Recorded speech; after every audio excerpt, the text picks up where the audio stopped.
What's up, guys? In today's video, we have Julius. This is a highly recommended and sought after episode. So I'm excited to get this one on here. Julius, who are you? My name is Julius. I am a marketer, copywriter, sales guy, all things how to sell to people. Right now, I am working on scaling a funding brokerage. Right now, I was in credit repair. Before that, we're still doing something right there in terms of like offers that I've run. My background more so is in actually working within companies. So I'm really kind of new to this whole like operator thing, which is why I absolutely loved your channel. Like I found it, my business partner actually sent it to me first. I was like, yo, like you need to watch this guy. And so I've been, the one video that you had about like hiring, tracking people, like the KPIs, all that stuff, just really good because I'm new to actually operating. In terms of selling, I've been in SaaS. I was head of product growth for SaaS company, venture-backed SaaS company over in Europe. I was in an agency. I handled all the accounts, did all the marketing. We were managing like up to like $1 million a month in budget there, which if you know anything about Europe, that's a lot. Over there, here's like almost nothing, right? But over there, it's a lot. Did some lead gen stuff, like fractional consulting on the side. Worked in info, lead gen, again, of like every vertical, like from local to final expense, which for all my paper call guys, I'm gonna have some sauce for you guys later. All that stuff, coaching, a lot of like low ticket info products. So I actually started in like dating, which I'll get into that as well, like writing copy for dating offers. I was mostly front end, like almost all front end. So like all of the copy, all of the ad creatives, like stuff like that, did some media buying as well. The media buying side was more on the agency, and like I wrote the copy, and then I noticed that all the media buyers were like kind of like botching the accounts and stuff like that. I was like, yo, my copy is so good. Like you guys need to push this correctly. So I just went on there and I actually learned how to do media buying just so that I could have full control over all that. And I got so good, I just took over from them.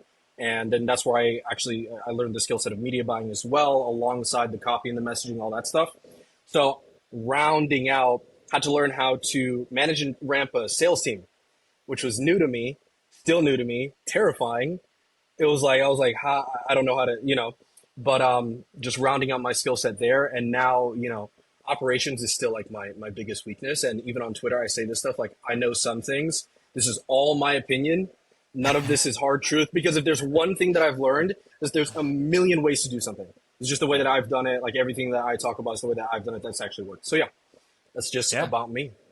100%, dude. I say the same thing. These are all opinions or things that we've done, right? That's the beauty of this, is whether it worked or didn't work. And I'm happy to share that, what we're currently doing. So you were the first one to put me on. You need a number.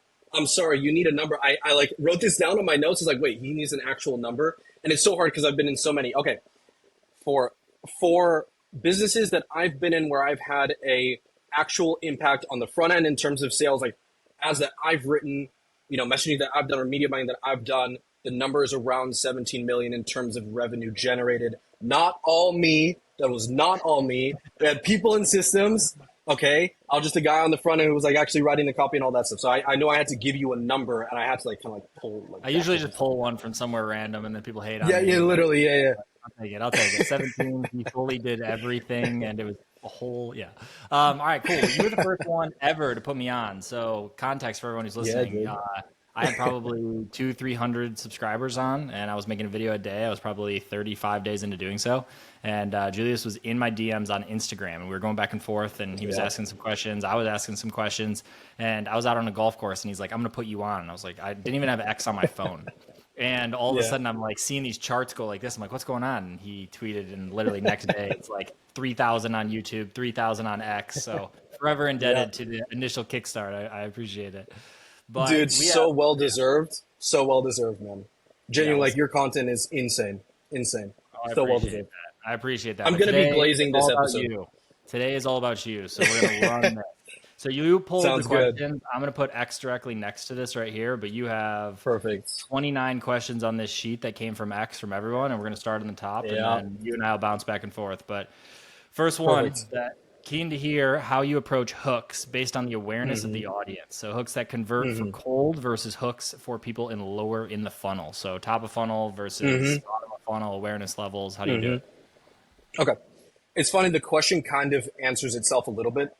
If you're aware enough that based off of your marketing right now, I have ran X amount through cold. I'm seeing like people are coming in that are, unaware of the problem or problem aware, something like that. You have a top of funnel channel and top of funnel messaging that's like working, that's converting. You're kind of already halfway there because you can kind of tell based off of the split testing on the front end, like where people, so the way that I structure my creative tests, so I have my CBO or ABO, whatever I do, and I have really good naming conventions for my actual like ad sets. So I will sometimes test awareness levels of the actual market that I want to go for in my cold prospecting campaigns. A lot of people do that: cold prospecting campaign, retargeting campaign. I'm shifting away slowly but surely from retargeting campaigns because Facebook does a lot of retargeting. You can like see it just go through like your frequency, your 7-day, whatever, and there's ways to actually like set that up. Like you can see that Facebook does a lot of retargeting for you. And a lot of the media buyers on the e-com B2C side of Twitter will tell you that too. They've kind of stopped running retargeting campaigns. And so I will split test awareness levels in my ad sets for my cold prospecting. So I'll go for problem unaware. This is like where my indirect leads come from. So like I share a lot on Twitter about like writing indirect messaging. And so that's where that'll come in. And then I'll have my solution aware, right? Or perceived solution aware, right? And so there I'll be like very heavily mechanistic copy. And then I'll have my problem aware, right? There's like almost everyone operates in the problem aware space. Almost everyone does problem aware messaging, which I think is something that needs to change, which we'll get into. But in terms of like the hooks, there was a guy, Mark Paschetti, he has this thing called awareness positioning. And I love it. It's like your awareness positioning is your hook. So it's like where you sit in the spectrum of like what the market is aware of in terms of your solution or their problem, that is your hook right there, right? And so oftentimes this comes to, everyone does like the desire thing, right? Like, oh, want to do X, Y, Z, right? And then maybe they'll add a modifier like without ABC or something like that. That's like the most, you hate 1, 2, 3. Yeah. Yes. Like that's the most common type of hook that at least I see a lot of the times. What I like to do, my favorite kind of hook, is catalyst hooks. These are my favorite now. And so I'm learning this a lot from affiliates. Affiliates are great people to swipe ads, like fantastic people to swipe ads from affiliates. They love their catalysts. So let's say someone in Florida, let's say it's a guy running a, I don't know, an insurance ad, right? An insurance affiliate. And they target by state, right? Because of the coverage. So let's say it's like they're running to Florida, right? I live in Florida. I'm going to see an ad and it says, Florida residents now have the opportunity to do whatever because of either this new law or this new tool or this new system, whatever. When I was in MVA, we did a lot of that, right? These are my favorite now because in these, as a market gets like more and as an auction gets noisier and noisier, everyone like people become claim resistant.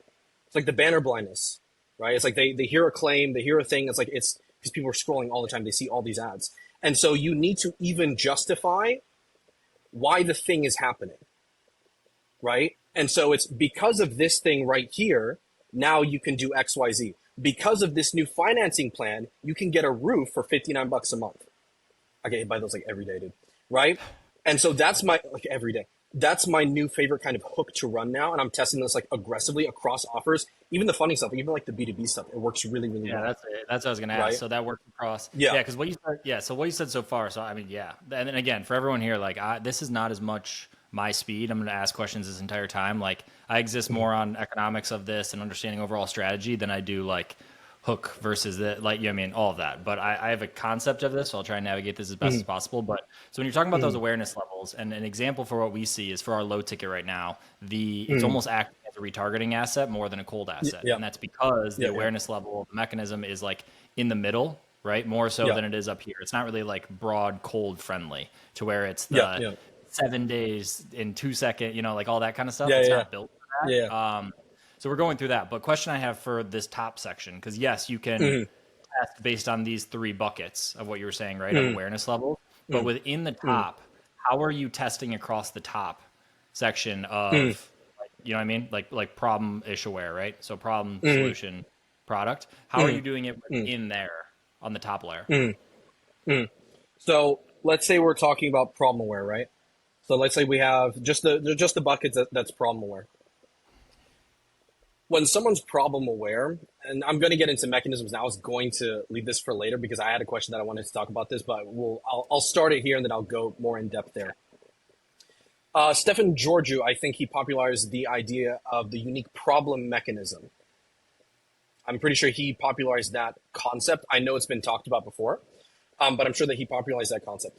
And so for people who are problem aware, it's very important that you tell them why they're having the problem in the first place. So everyone knows, like, agitate the problem, right? You also have to explain why that problem is there. And so, for example, you were talking about this in one of your podcasts, the prebiotic ad, or someone mentioned, I forgot who the guy was, but the prebiotics, right? Yep. And so prebiotic, first of all, let's say I'm selling like a gut health supplement. Okay, cool. Unaware. My gut health is a thing. What's a gut health, right? I didn't even know that was a thing. Problem aware. Okay, it's my gut health now, right? I know that I have a gut health problem. Why do I have a gut health problem? What is this, right? Then the VSL goes into this thing of the prebiotic. That's the solution mechanism. But the problem mechanism is that you don't have this prebiotic in your system. You need this thing because of, and then you go into the justifier loops, right? And this is where the unique problem mechanism sits.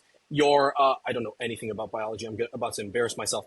Your gut microbiome doesn't have enough thing to feed on. And so this leads to this, right? And so if you want to, that's in like a VSL or sales level, you want to condense that into a hook. It's very, very simple. You say, if you've been struggling with this, right, you can do something here like stop doing and then perceived solutions to the thing, because everyone who's in a problem aware market, they've looked at other solutions, right? Or they've heard other messages. They like think they know what to do, right? Yeah. So the easiest, simplest way to do this, stop taking, what's a gut health supplement, dude? I don't take supplements. I don't know. What's a gut some gut health supplement. Stop. We can stay on that. We can stay on the Craig Clemens. Craig Clemens. We're down the same path here. We'll stay on him. Yes. Stop taking these supplements. Stop working out. Stop drinking water. Stop, I don't know, sleeping, right? Like whatever people think, I don't know, like whatever people think is the solution to that. Just like diss all of those, right? And then be like, the actual problem is your gut doesn't have prebiotics, and then you can go and like write better copy for this so that your gut can do X, Y, Z. And then you can go into the solution, right? Got it. For unaware, well, yeah, let's say unaware. I feel like unaware is such like a vague thing because people are oftentimes, they're aware that like something's wrong. I think Albert, he categorized this as like people have this feeling, this energy that's like something's not right, right? And that's like usually where the unaware market sits. For unaware, it's the easiest thing in the world because you just tell them something that they haven't heard before. Yeah. It's the easiest thing in the world. Problem aware is, I think, the hardest, and then solution aware is the easiest. Because is easier. Because solution aware, you just go into mechanistic copy, right? Reason why, right? As Ogilvy says it, right? And so that's how I would structure the hooks. That's the simplest way to do it. If I know nothing about your offer, nothing about your formulation, that's the easiest way to do it. Yeah, I only time I ever had any direct experience, like real, was when I was doing some of Chris Reeder's stuff. Like I bought one of his courses one time, and they do like really mass volume affiliate stuff. So they're like super affiliates. They'll use YouTube ads, but everything was around that hook and like basically the shift right there. And you're going pretty broad with his stuff, but he crushes with that. So let's move through these. We have 29, and yes. Number 2 on here is if you're trying to scale a D2C high ticket brand that's in a niche that's mostly commoditized, for example, saunas, how would you go about considering it not an impulse buy, funnels, positioning mechanism, ads, VSL? What's the overall strategy? So overall strategy is how are you taking something that's commoditized like a sauna and building it out to be something that you would do, D2C direct response with, I assume is what he means by this instead of just building a brand. Yeah. So one of our, in terms of like actual like markups, like how like the funnel structure and the channel and then all that stuff, we had a furniture brand as a client like back in the agency. And this is going to be a very unsexy answer. It was as simple as long tail Google keyword ads and then some SEO on the back end. And then we had a blog, which was just like furniture styling blog. So it was, we just ramped up a bunch of keywords. So like, here's how to style XYZ. Here's how to do this, right? Here's how to have your dream living room, what your dream living room looks like, right? And then like we had like a bunch of inspo stuff like that. It would go off to Pinterest as well. because we had a social media manager who would go off to Pinterest. They'd create boards that backlink back, right? So in terms of like markups like that. Messaging now is going to the messaging. And that's the only experience that I have with like any high ticket e-com stuff. Like I don't like to touch commoditized stuff. I really don't. I'm selfish and I'm lazy. I like to go for stuff where I have some kind of arbitrage opportunity in the demand gen. That's where I like to operate. But if I was doing this in terms of messaging, there's the easiest way, which is just go upscale, go up market, right? Like basically 5x your price point, take some really sexy pictures, right? Like that's like literally the easiest way to do it. Like I've seen people do that where it's like literally the same exact product. They just mark up the price, really, really beautiful branding, all that stuff, maybe do some influencer shit, right? That's the way that I've seen people do that. But if you want to talk about how to sell something that's commoditized, this is the mechanism question. So this is not from me. I have to make that very clear. This is from a YouTube channel called Copy Squad. Highly recommend following them, watching their video on how unique mechanisms work. This does all the heavy lifting. Highly recommend that. So in this case, if I was selling something commoditized, you have a few kinds of mechanisms, because I want to go into the mechanism because I truly believe that this is the single most important part in copywriting that everyone neglects. And I'll go into that a little bit deeper. Let's say I'm selling something commoditized. There's a very famous example here from the show Mad Men. They're selling cigarettes. Guess what? Very commoditized. Everyone's selling the same exact shit, right? And so Don in the show, he was asking the CEO, like, what's different about your thing? What's different? What's different? Like, how do you make this thing? He was like, well, I mean, we use the same ingredients that everyone else does, the same process, like everything like that. And so he was like, okay, walk me through it. It was like, oh, well, we toast our cigarette, our tobacco. And he's like, you toast it? I was like, yeah, but everyone toasts it. And he was like, who says that they toast it? And I was like, well, and so now he was like, our cigarettes, they're toasted. That is an unspoken mechanism. That is something that everyone does. If you're in a commodity market, it's something that is a part of everyone's process or product or service or whatever, right? But no one talks about it, and you just highlight that. And now that is your thing. Another example of this, let me open up here because I had the examples written down. Gold-plated detectors, smoke detectors. And so there was this is from Joseph Sugarman. So he was selling fire detectors, right? And the same thing, like, okay, what does everyone use? I was like, well, we have a gold-plated like detector. And he was like, does everyone else have it too? And they're like, yeah. And like, does everyone talk about it? No. Gold-plated. It's so stupid. It's so dumb. But that thing positioned them in front of everyone else in the market. And now their competitors are looking at that. They're like, what the fuck? Like I'm gold plated. Like he's toasted. Doesn't matter because they were first to that. So if I was selling something that's commoditized, let's say a piece of furniture. Let's say it's wooden furniture. Wood. And let's say it's high quality, right? What kind of grain is used in the wood? What does the grain pattern look like? What kind of wood are you using? Where's the wood from? Is it imported? Is it European? These are like some things, like if it's imported, it's usually always perceived as a little bit higher value, right? Like, is it imported? Like, what does it look like? What do you use to assemble the thing? Why is it sturdy, right? You can look at a bunch of different things there and just look at literally what's in your process. You'd be shocked at how many things that are in your process, in your product, in your service that you're not highlighting in your messaging. And if you find that one that could be like your big idea, some people call it big idea, I just call it like the actual like unspoken mechanism, that could absolutely change everything. And now that's your positioning. Yeah, so that's how I would sell something commoditized like that. Yeah, and so you're saying though that even though that is commoditized, even though that everyone has that, because you're first to market, you win on it because you're first to position like that. Interesting. Yes, first to position, exactly, correct. Yeah, and so if you have something like, let's say we do the wood grain thing, it's like, oh, everyone talks about their wood grain thing, or it's like, let's say it's it's like the bolt pattern, because everyone says don't sell on features. Everyone says this, don't sell on features, sell on benefits. It's toasted as a feature, but it positioned Lucky Strikes as like the top selling cigarette brand in the world, right? Like gold plated is a feature, and yet it outsold every other smoke detector on the market by like 10x. Because they use it as the mechanism in the right way. Yeah. Yes. Interesting. So there is a point where you do have to use your features. There is a point, right? And so that's how I would do that, right? Again, look at everyone that's in your market, do some really good like market analysis. Obviously, make sure that you do have something unique and highlight it, like really highlight it, right? Don't just have it in your bullets, in your copy under your description. Highlight it, put it in your headline, put it in your ads, right? That's Yeah, how I would do something like that. Oh, the sauce is gonna get real. Number 3 on here. That's super. I'm like thinking that for our stuff, and I'm sure I'll talk to you offline about this. But I'm like, oh, there's Oh, some hell yeah. very obvious ones for our stuff. That's like, Oh, hell yeah. um, yeah. All right. Can you talk to us about creativity and ideation in copy? I read one of your Copy. landing pages a while back, and that shit was good AF. So, It was what good is your AF. creativity and ideation process for copy? Okay. I wish I could give people a structure. I really wish I could give you like a set of like a formula checklist to go by and be like, okay, so this is there and this is there and this is there. I don't have that. A lot of this at this point is just intuition because like I've just written so many sales letters. I've been in these markets. Like I've seen how the biggest people operate.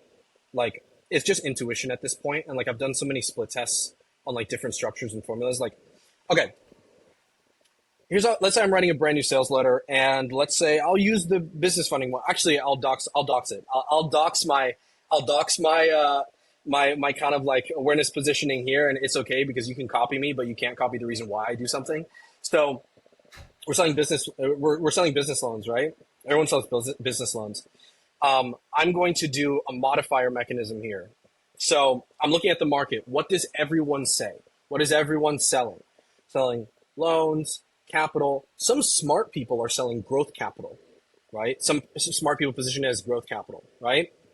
And so I'm looking at this. I'm like, okay, what do people believe? What is the belief that people have about the thing that I'm selling? I would start there. Well, no, start with your market research, your basic market research, of course, first, have the fundamentals. But then start with what do people perceive about the thing that I'm selling, right?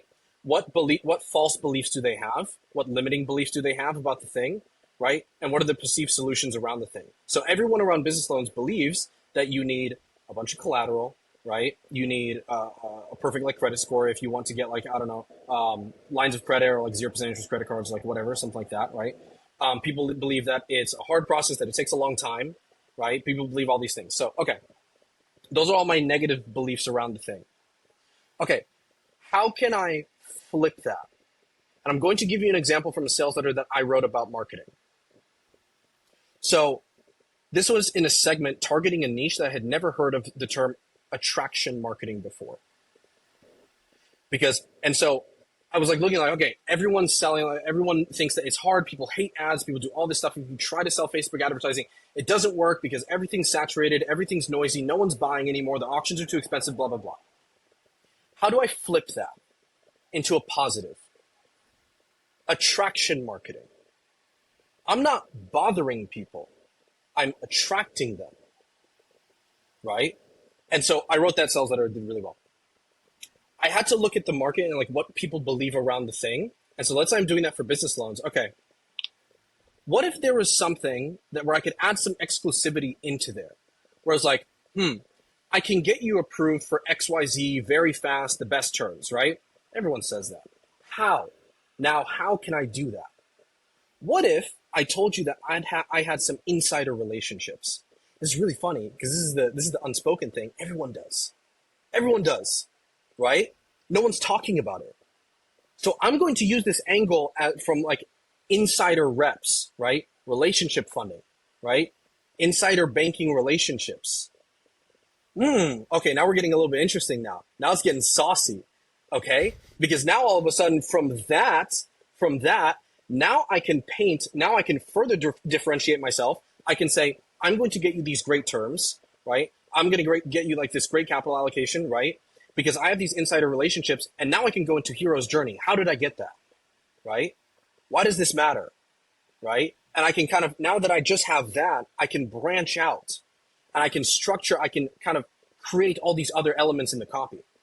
Yeah, that's so right? Interesting. So you said like, yeah, that's so interesting. I mean, continue, but yeah, continue. Sorry. Yeah. Because copy, like if you're writing a VSL, right? Like, or you're writing a landing pitch, it's like all structure, right? Like you have your open, you have your lead type, you have like your hero's journey, you have your need problem mechanism, your lead solution mechanism, you have your offer, and you have your close, right? It's always easiest to go from bottom up. This is something that Alan talks about a lot. right? I didn't even realize I was doing it. It was like bottom up, so always close, offer, and then the heroes, and then just go up the cycle, right? But I found that a lot of the times, if you go mechanism first, the rest kind of falls into place. Because what a lot of people don't realize when they're writing copy, if you sit there and you're writing a sales letter, you're typing out a sales letter, and like you have all these elements, like you have your little checkbox. I need to do this. I need to do this. I need to do this. And so you write it all out, and then you read it, and you're like, damn, it's clunky. This is really fucking clunky. Why is it so clunky? And it's because you have not established a series of ideas that the prospect has to agree with first, right? Because we forget a lot of the times that copywriting is writing. You have to write well. And the way that you write well is by expanding on an idea and then summarizing the idea and creating an open loop to another idea, right? That's the way that you have to do it. And if you start with the mechanism, if you start with what you're doing, how you're doing, why you're doing it, a lot of the times the rest falls into place. And so to answer the question in kind of very roundabout way, that's how I get like kind of creative or idea in copy. Another way, if you just want like really, really tactical, like let's say you're scripting ads, like you have an e-com brand, whatever, and you're trying to script ads. Dude, go into a market that's completely unrelated to your thing. If you're in D2C right now and like you're in ads library and like you're looking at all these direct response offers, look at info. Look at info. All right? Like open up MSNBC, scroll down to where everyone has the those what are they called, man? The ads there that are on the page. Yes, thank you, native. Jesus Christ. All the native ads, right? Look at those. Look at the headlines, right? Look at the images. Look at those. Look at different channels, right? Because for native, they have to click. Like that's their whole thing. Is like they have to. The headline has to be good enough for them to click through. Get your ideas from there. Like I have a massive swipe file purely from native ads, right? Interesting. And so go always like if you're just too entrenched, sometimes you're just too in your thing. You're too like you just need to get creative. You need to like take a bird's eye view, look at other niches, look at other channels. Other channels is huge, right? And get some inspiration from there. Yeah, no, that's super helpful. I mean, sorry if I cut you off in the middle there. Our video gets choppy, so no one yells in comments because I cut you off. But no, that's no, it's all good. Extremely interesting because you do have a process, right? You do have a process, and it's like it does come as intuition now for how you do it. But before we get to the next one, just off beat a little bit, but like where's the highest leverage opportunity that you could be applying this? Because like, again, I'm not super well versed in this land, but like it sounds like you really know your zone of genius in this. Like, is it like an Agora? Is it like, one of those? Because it sounds like you've done a lot of things, which I think like that's kind of my model too, is like I did a lot of things before we did this one big thing or whatever. That's just, big in terms of size compared to the other ones, if nothing else. It helped me like skill stack for sure, but I definitely could have taken one further. And it sounds like you're taking a lot of these like this. And so is this like funding thing? Is that one have the return potential for you for this skill that's like really high in comparison to the other ones? And like, is there higher, like, where's your journey looking like for that? That's a good question.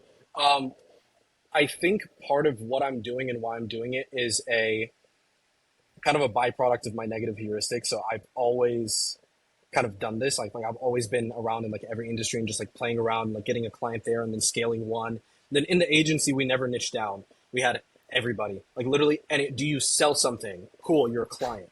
And the wild thing is that it worked. It's the wild thing is that we actually got results. And so I've been in all these different industries. The reason why, if you're a copywriter and you have like that skill set and that's what you want to operate in, and that's the only thing that you want to operate in, then yeah, 100%. Go apply for an Agora, like a copywriting position at Agora, right? Like work your way up to copy chief, right? Like maybe you can be like a CMO for like one offer, right? I think at a certain point, I've fallen out of love with info. I won't lie. Part of it comes from, I had, when I was doing like my freelance thing, I had a bunch of coaching clients and info clients 2 years ago who are working a job now. Like it seems to be so much of the case. Like we can point to several big guys who've stayed, who have longevity, but like, let's look at those a bit deeper. Ty, bro, he launches 10 offers a week, right? Like, and like every fucking week it's something new. He has to, right? Like Grant, Grant's very specific. Like, my God, the operation he's built is insane. But he has his 10x ventures. He has his 10x like for the local stuff. He has his like internal like capital raising things, like the real estate, like all that stuff. He has to do a million things at once. He has to do the seminars. He has to do these things, right? And I think at this point now, saying all of this, I'm looking at industries that can stand the test of time. People need money and they will always need money. I've seen this industry, it's very unsophisticated in terms of how they generate pipeline. Everyone, MCA shops have floors, massive floors, right? Line of credit guys rely on referrals, right? If I can go in and run paid ads, which I have, I was getting like $15 cost per qualified leads from business owners who were making $150,000 a month. Pretty solid. If I have that skill set, shit. All right. Right. It's kind of good. That's the key. And that's what I've been talking about too on this. Like, I'm going to get you to re-fall in love with info because it's the broken part of info, right? Or not the broken part. That's crude, but it's the coach to coach side. It's that, like, you do it, you take your skill set, and whether you call it direct response or copywriting or the info business and coaching model in itself, you can look all the way down the funnel or the whole model.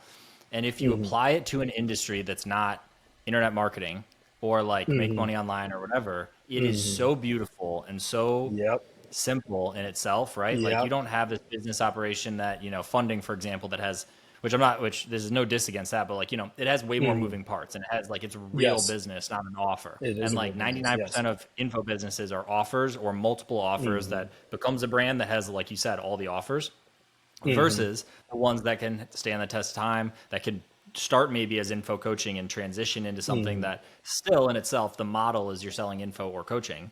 And this is no shit on MMO. This is no shit on, like, I'm in talks right now of how to do this in a way that I feel is clean. That's like a way to cherry pick essentially the ones that I think are like real, like, businesses and have opportunity and like legs. But you're so right. Like, taking the skill set and applying it to a little vegan company, or I use the example on here all the time of the guy who applied the skill set to his mom who had a knitting blog or like YouTube channel. And now they've gone to this and they do like whatever, I don't want to misquote, but like hundreds of millions a year with this knitting thing, and have an entire town that they're from in the middle of nowhere that people travel to because it's the knitting capital of the US. And it's like, you can take these ideas much further. And she was selling, essentially, there's e-com and physical products, but like that was the evolution. It was her talking about knitting. Then it was like, it's crazy. So I think you're right. I think it's the skill set. And now that's what I was kind of asking is like, where's the highest leverage for that skill set? And it sounds like you've stacked a lot of the skills in that realm of like DR and like that game, which you only get through doing it in all these different buckets. But like, hopefully you have, and we don't have to dox your setup with those guys, but like, hopefully you have a meaningful size of that. Cause what you're doing is a huge lever. It's a huge lever. I won't go into specifics because that absolutely could dox. And you don't need to. Yeah. I will say that we have one of the best terms with our originators in the market, at least of people that I've spoken to in this industry. And so we want to talk about like economics, right? Because you love economics. So tell me what you think about this. There are a few ways to obviously to grow the business. I can cut CAC in half, right? For example, like I can, like me as a marketer, right? I'm a marketing guy. So I can cut CAC in half, whatever, blah, blah, blah. If I see that in an industry, like, okay, I have to stay within XYZ CAC and like my sales cycle is this and then blah, blah, blah, all this. And so my close rate has to be the, or since I'm a brokerage and I get a commission on the allocations, I can just have a 40% higher allocation as my commission than everyone else in the industry. And now I have so much more to play with on the CAC side because of that. And so I can kind of like, not that I'm going to like mess around, but I can kind of mess around and not be perfect on the acquisition side and have some leeway to play with. I can do that. Right. And so that's how I've kind of played this out. Like if you look at a lot of MCA shops right now, especially, like they give their reps 50% commission sometimes, right? On their 10%, right? 60, we don't do that. I'm not going to dox exactly how much we give in like our comp plan and like the structure and like all that stuff, but we don't do that, right? We have a model that is very, very healthy for us on the P&L side, and the reps love it too, because they don't have to outbound dial. They don't have to hear like, fuck you, like, blah, blah, blah all day, right? And so I can play around there. And so I'm looking at that. I don't know if that's the right framework. I would love to hear your thoughts on that. Because again, I'm so new to operating, dude. So new to operating. Like we scaled just like internally, like we got the funding offer to 50,000 just top line in 27 days off of like basically no ad spend. Like the returns were insane. But we have a couple offers that I can walk us through like later. I can walk us through like the offer stack and like where we're liquidating, like what our monetization is. We can walk through that. We can walk through that later. Yeah. But I want to hear your thoughts on that. No, yeah. I mean, I don't know enough about the space just off the rip, so this is like opinion only. But as long as, because lead quality and the ease in which or the efficiency that someone can do their role, it's like the path to money, right? It's like if you have a rep that's making 20% versus a rep, like we're talking high ticket sales, you have a rep like there's a perfect example. Inside the info, whatever space, they have mercenaries, they call them. So it's somebody, so your normal sales rep, super simple and like basically classic is 10%. Let's just say that's like very, very common in the space is 10, and then maybe like thresholds, or they get up in cash collected amounts and then they reach 10 to 12%. That's like around the range. There are reps that are 20, 25% that you hire on that you don't feed at all. So they're essentially a full stack mercenary, and they pull people from the CRM. And this is better for guys who don't have like full machines where they have setters already doing this and all that. But like this would have been perfect for us back 6 months ago, and I didn't even know it existed. And I've talked to someone since that was talking about this, and they're like, yeah, they'll pull 3, 5, 10 deals a week depending on the warmth of the leads for sure. But like they get 20 points on that because you would have never had them, or you would have hoped that they saw a retargeting or an email or something and pulled themselves back in. But these people were able to like snipe them and full stack do it. So a setter who did this is maybe going to make 3 to 5 points, but a full stack person here, you're going to give them the whole pie. So it's 15, 20 points. So in your example of, as long as the volume plus like the percent maths out is really what it is, to where they are making, we pay above market. It hurts the P&L. Yeah. Like we do that kind of in a lot of places. We try and be competitive, but like we always try and keep costs down. It's that game. But like if they are with the volume that they get plus the like ease of close, that the math nets out to them making, call it 40 grand a month because the top dogs make 500 in the space, like you're all good. You could give them 10% if your leads literally were just they were CS calls where you just like signed them up, right? Like it's a consumption quality game. So that's my opinion, is the volume plus the times the percent equals whatever they get paid. As long as that math is mathing, you're like in the money.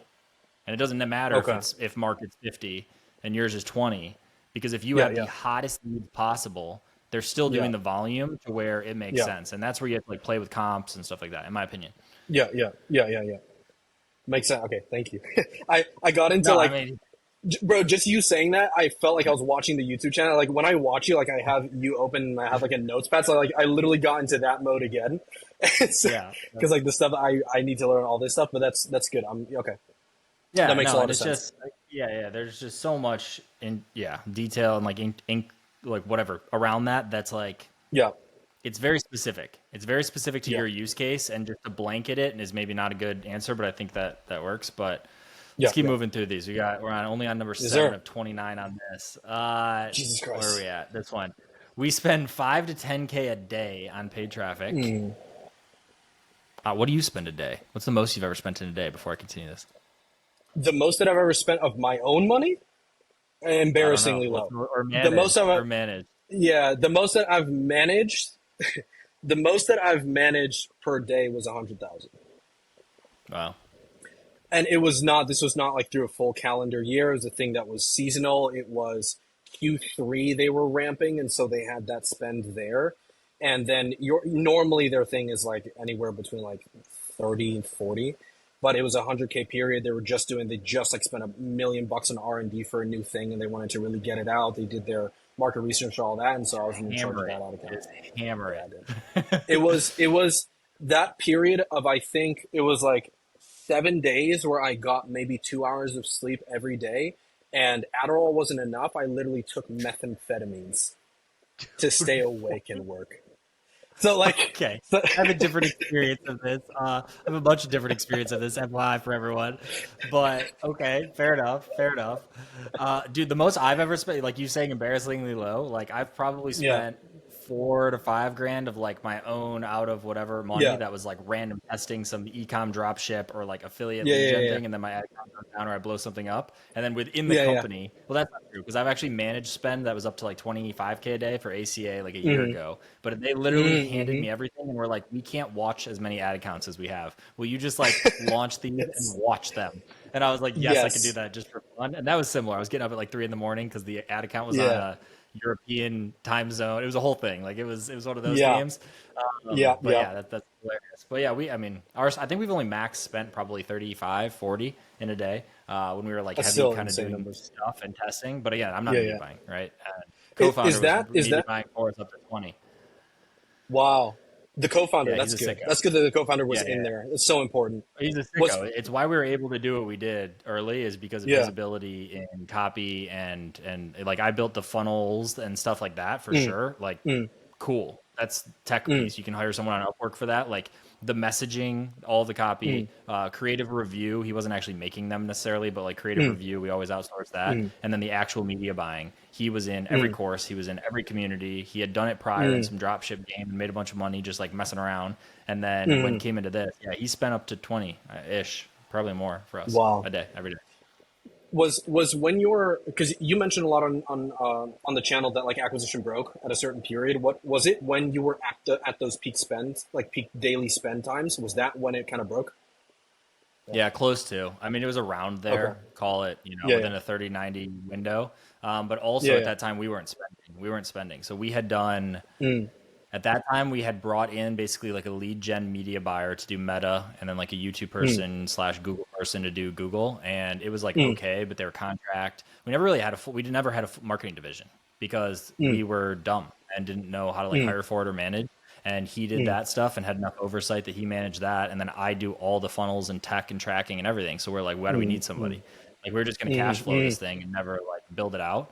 And mm, and then we got to a point, excuse me, we got to a point where we hired agencies. We had like a like ripcord style, like aggressive agency that actually did really well for us that like lives in the info mm, coaching style space and did well mm, for us for a while. But like it's almost like, and again, no shit on them. Like we hit some of the higher peak months when they were mm, coming in on it. Then it mm, felt like they were not fully like in the accounts enough for where we were going with size, and that's on us mm, as much as them, right? Where it's like we were navigating mm, that, and then we moved off that, tried to go internal again, basically broke, hired another agency, and that's when, and again, not on the agency, but like we had hammered mm. this funnel. We had already done Yeah. 20 something this year in that funnel of last year. Yeah. And Yeah. it was just kind of like, it was everything, right? It was like the account needed to be run like info and coaching and consumption's meant to be run, not like ecom. Mm, But then it was also mm, that the funnel types and the acquisition methods needed to be updated. mm, We needed multi, we needed different VSLs like on front end. We mm, needed a low ticket. We needed like more ecosystem on the front that we didn't mm, have. mm, And it fucking exploded. And we were paying them mm, 13%, I think. So we're spending $1 million a month mm. paying 130 grand to an agency that did everything. They did all creative and media Yeah. buying. But like it was not great. And I mean, they gave us a lot of shots. We gave them them a lot of shots. Like it was back and forth. Mm, We changed everything with pixels and track and all that at the time because something mm, broke there. mm, We had never really properly split tests. So we're throwing scripts on page to try and split test stuff. Like we introduced a mm, lot of variables mm. when things started to break but your CPA is going like this, your ad bill is going like this, and your Yeah. agency is a percentage across there, but like, is also climbing. It's like we were burning Yeah. money in every bucket you could. So it was Yeah. like we just pulled the ripcord, did it ourselves, and then Yeah. since have built out these other pieces, and we have like sickos for these individual, but marketing team is whatever, almost like two Yeah. hands basically now. And they Yeah. have Yeah. rebuilt the entire structure. Like you could Mm, say they have the same results if you look at like cost per call or whatever and cost and like volume, but how it's mm, structured and the ability for it to get the next layer of scale under this new leadership mm, and team is like night and mm. day, Yeah. night and day. So that's, Yeah. yeah. So that's our I, tangent I about want to. that. I want to like dive deeper into like outsourcing versus in-house, but I know I But don't we want. I can, don't we can want do whatever we to. want. Yeah. Yeah. Yeah. I mean, we do have 3 hours, so like we can get into. What are we at? Oh, We we're can already get at into that after. 45, but I'm good. Yeah, we can go Oh, we now or are. later. I Holy mean, shit. hey, we're good. We're good. So to answer this one, what he Okay. asked, and then we can bounce around is if you're spending, Yeah. yeah, Yeah. they're spending 5 to 10K a day. And how do you Yeah. handle volatility? Because they'll have negative 10% to 50% plus I assume Yeah. he's talking. Oh yeah, right there. He's talking CPA models of sending to Yeah. VSLs. Yeah. So I'm going to actually, because I asked him a bunch of questions in the Twitter thread right here. I have ADHD, so I need to write everything down. So I'm going to open up the thread right here because I asked him a lot of questions. And he has his answers Okay. here. So yeah, so I asked him, this is going to be a bit more in depth. So he said his blended new customer ROAS across 30 days, he said May's total shit show, so around 6%. Don't know, 6% NC ROAS, it doesn't really, so I'm not sure what he was trying to say there. 6% NC Yeah, and when ROAS, he's 30 saying days. CPA model, he's meaning. Let's just. I mean, you're going to know better than me, but are we assuming he runs, call it affiliate ecom or something, or affiliate in I'd say so, general, where yeah. it's 100? Yeah, it looks like it. Yeah. Okay. So he spent Looks like 100 it, grand and yeah. made 6 grand. Yeah. Yeah, Okay. I mean, that'd be insane if you're spending 100 grand and you're making six. I People don't. do crazier shit. I mean, okay.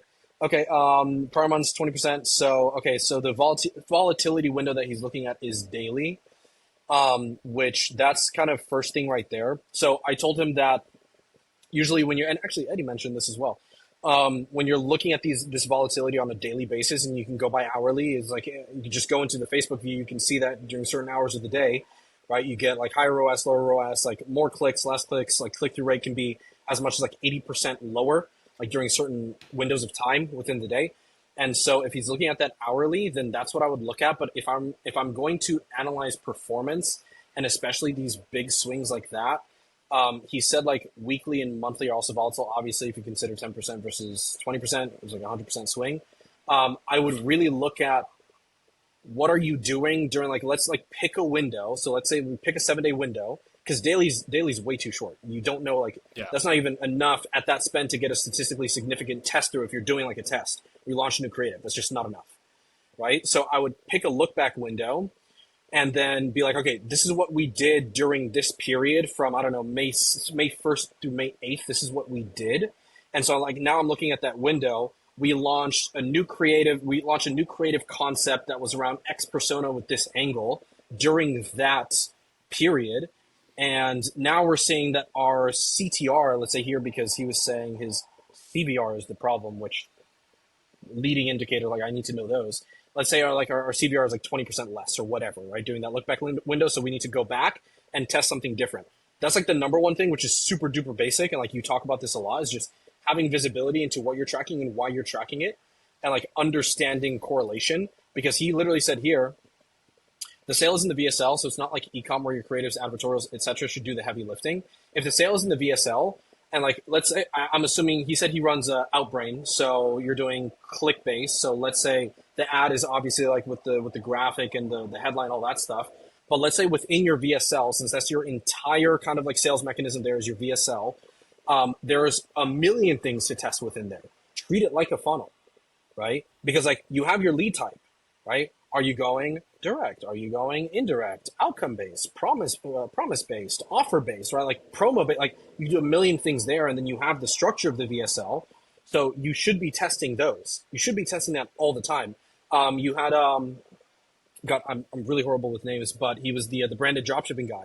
He was talking about this. I would test like 20 20 VSLs or something crazy like that, right? Within I don't know what period, I forget, but like he tests a bunch of VSLs.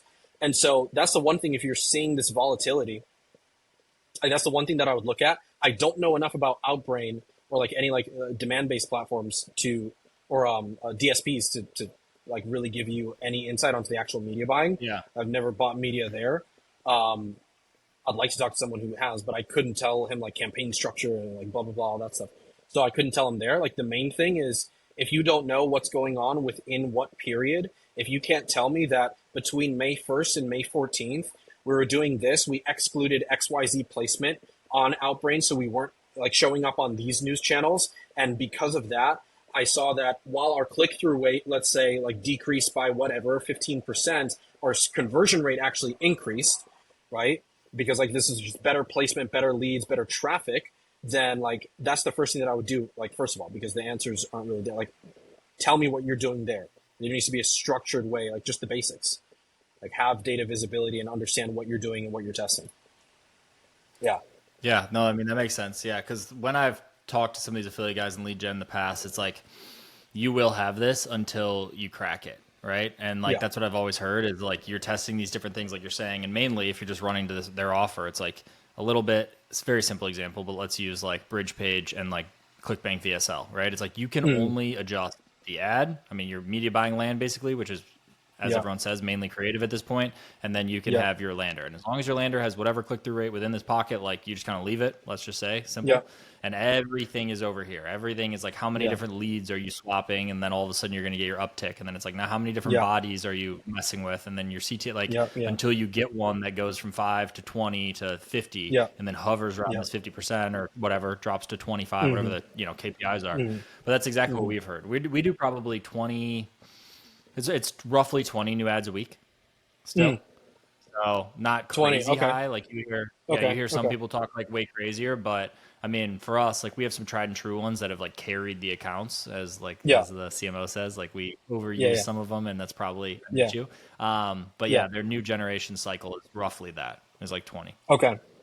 I would say about the creative testing thing, because this is something that I'm seeing more and more people be aware of, is that volume doesn't matter as much as one, quality, obviously, because like the whole thing that we're optimizing for here with like creative testing is your hit rate, right?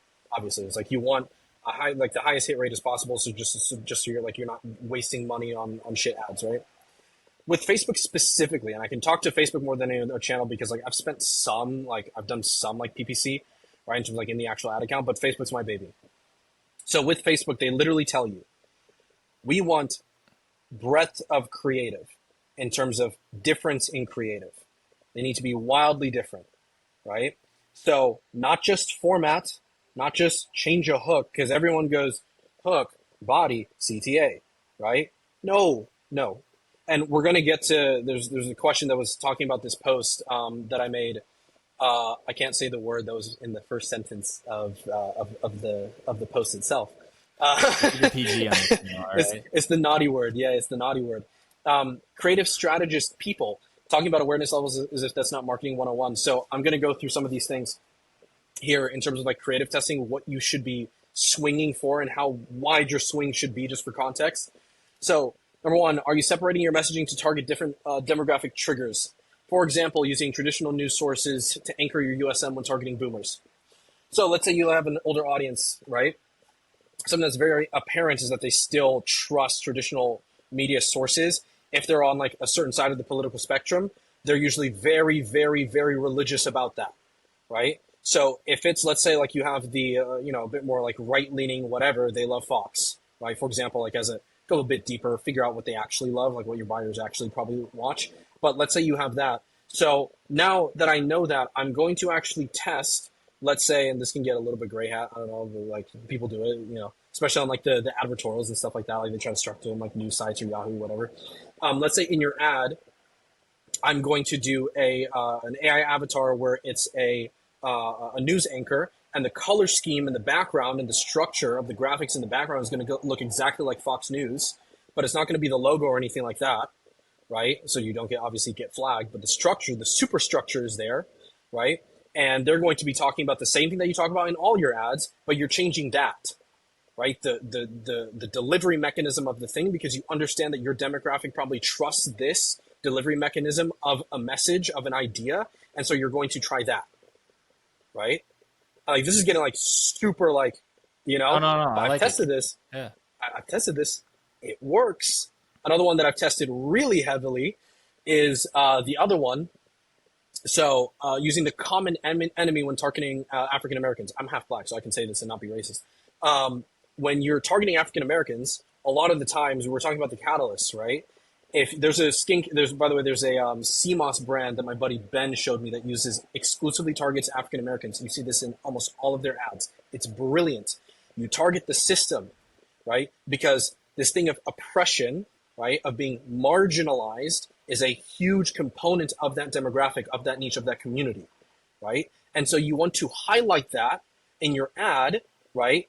And be like, they don't want you to know this. They're trying to keep this from us, right? This whatever thing, right? To keep us under, then use their language, obviously, right? So things like that. When I talk about breadth, let's say you have a product, you have 3 demographics. Let's say it is, 50 plus conservative men, and then you have African Americans, right? And you have all this.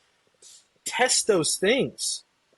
Put that in there instead of having like the same structure of ad for every single demographic, every persona. It's like, oh, I understand their desire and I understand what problem they're trying to solve. No, be very, very diligent about that. Be specific, go deep. And that's what actually Facebook loves to see, is that variance, right? And what kind of creative you're actually putting out there. And everyone says this with format. It's like, oh, the before and after, the UGC, the green screen. It's not just format, because Facebook is literally finding you like pockets of buyers in the ad ID itself. That's why everyone talks about like copy your ad IDs, because it literally understands the bucket of people who are buying the thing, who are engaging on the ad, right? And so you want to take that and you want to dial it up, right? And there's ways to do this where, like, if you're not sure if African Americans are like a good demographic that like will actually buy your product, there's ways to do this cheaply. Like, we have AI tools now, right? Like, it's not that expensive to actually roll out a test, right? But if you want scale, true scale, that's what you have to do.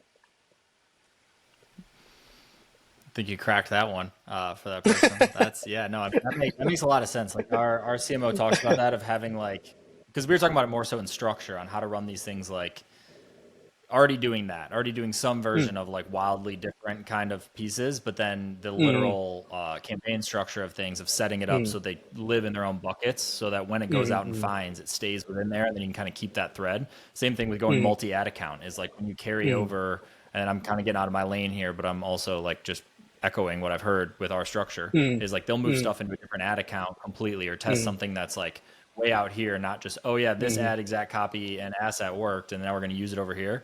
It's like, yeah, that can work when you're not having an issue with performance, but if you're trying to solve for that, then going complete, right side, right field, and doing that is interesting. So, okay, I think that solves that one. Do you have anything? Yeah, I was going to say your demographic is, what's the age range that you guys target? I know it's women, but what's the age range? 40 to 60 roughly. 40 to 60 roughly, and that's where like all of your, okay. So if, in your specific case, like you guys, I know your CMO knows your guys' customer like the back of his hand. I love huge TAM markets. That's always been my thing. Gargantuan TAM, because it's easy. And again, I'm lazy. I like to do what I'm lazy. I like this. And so I have the flexibility to test all of these different things, right? But like, if you're within that and you kind of already have kind of like a guideline of who buys this, I would just do that depth, just segment that portion out, because I'm sure you have like African-American women who purchase this thing, right? Like, they care a lot about like ancestral stuff, especially the older ones, I know, because like I got aunties, right? Like, they care a lot about like how my ancestors were doing this XYZ, how they were optimizing health, right? And so if you just segment out your women into like at least just one more bucket, and you can test that, right? And you can get, like, I'm telling you, insane results, like insane. Yeah. So we're currently having a version of that, when you're talking like demo of different brand faces that exist at different ages. Just that alone, and just like a different person is a different person. So doing stuff around that also has different storylines, that has, that all bleeds back to the same thing.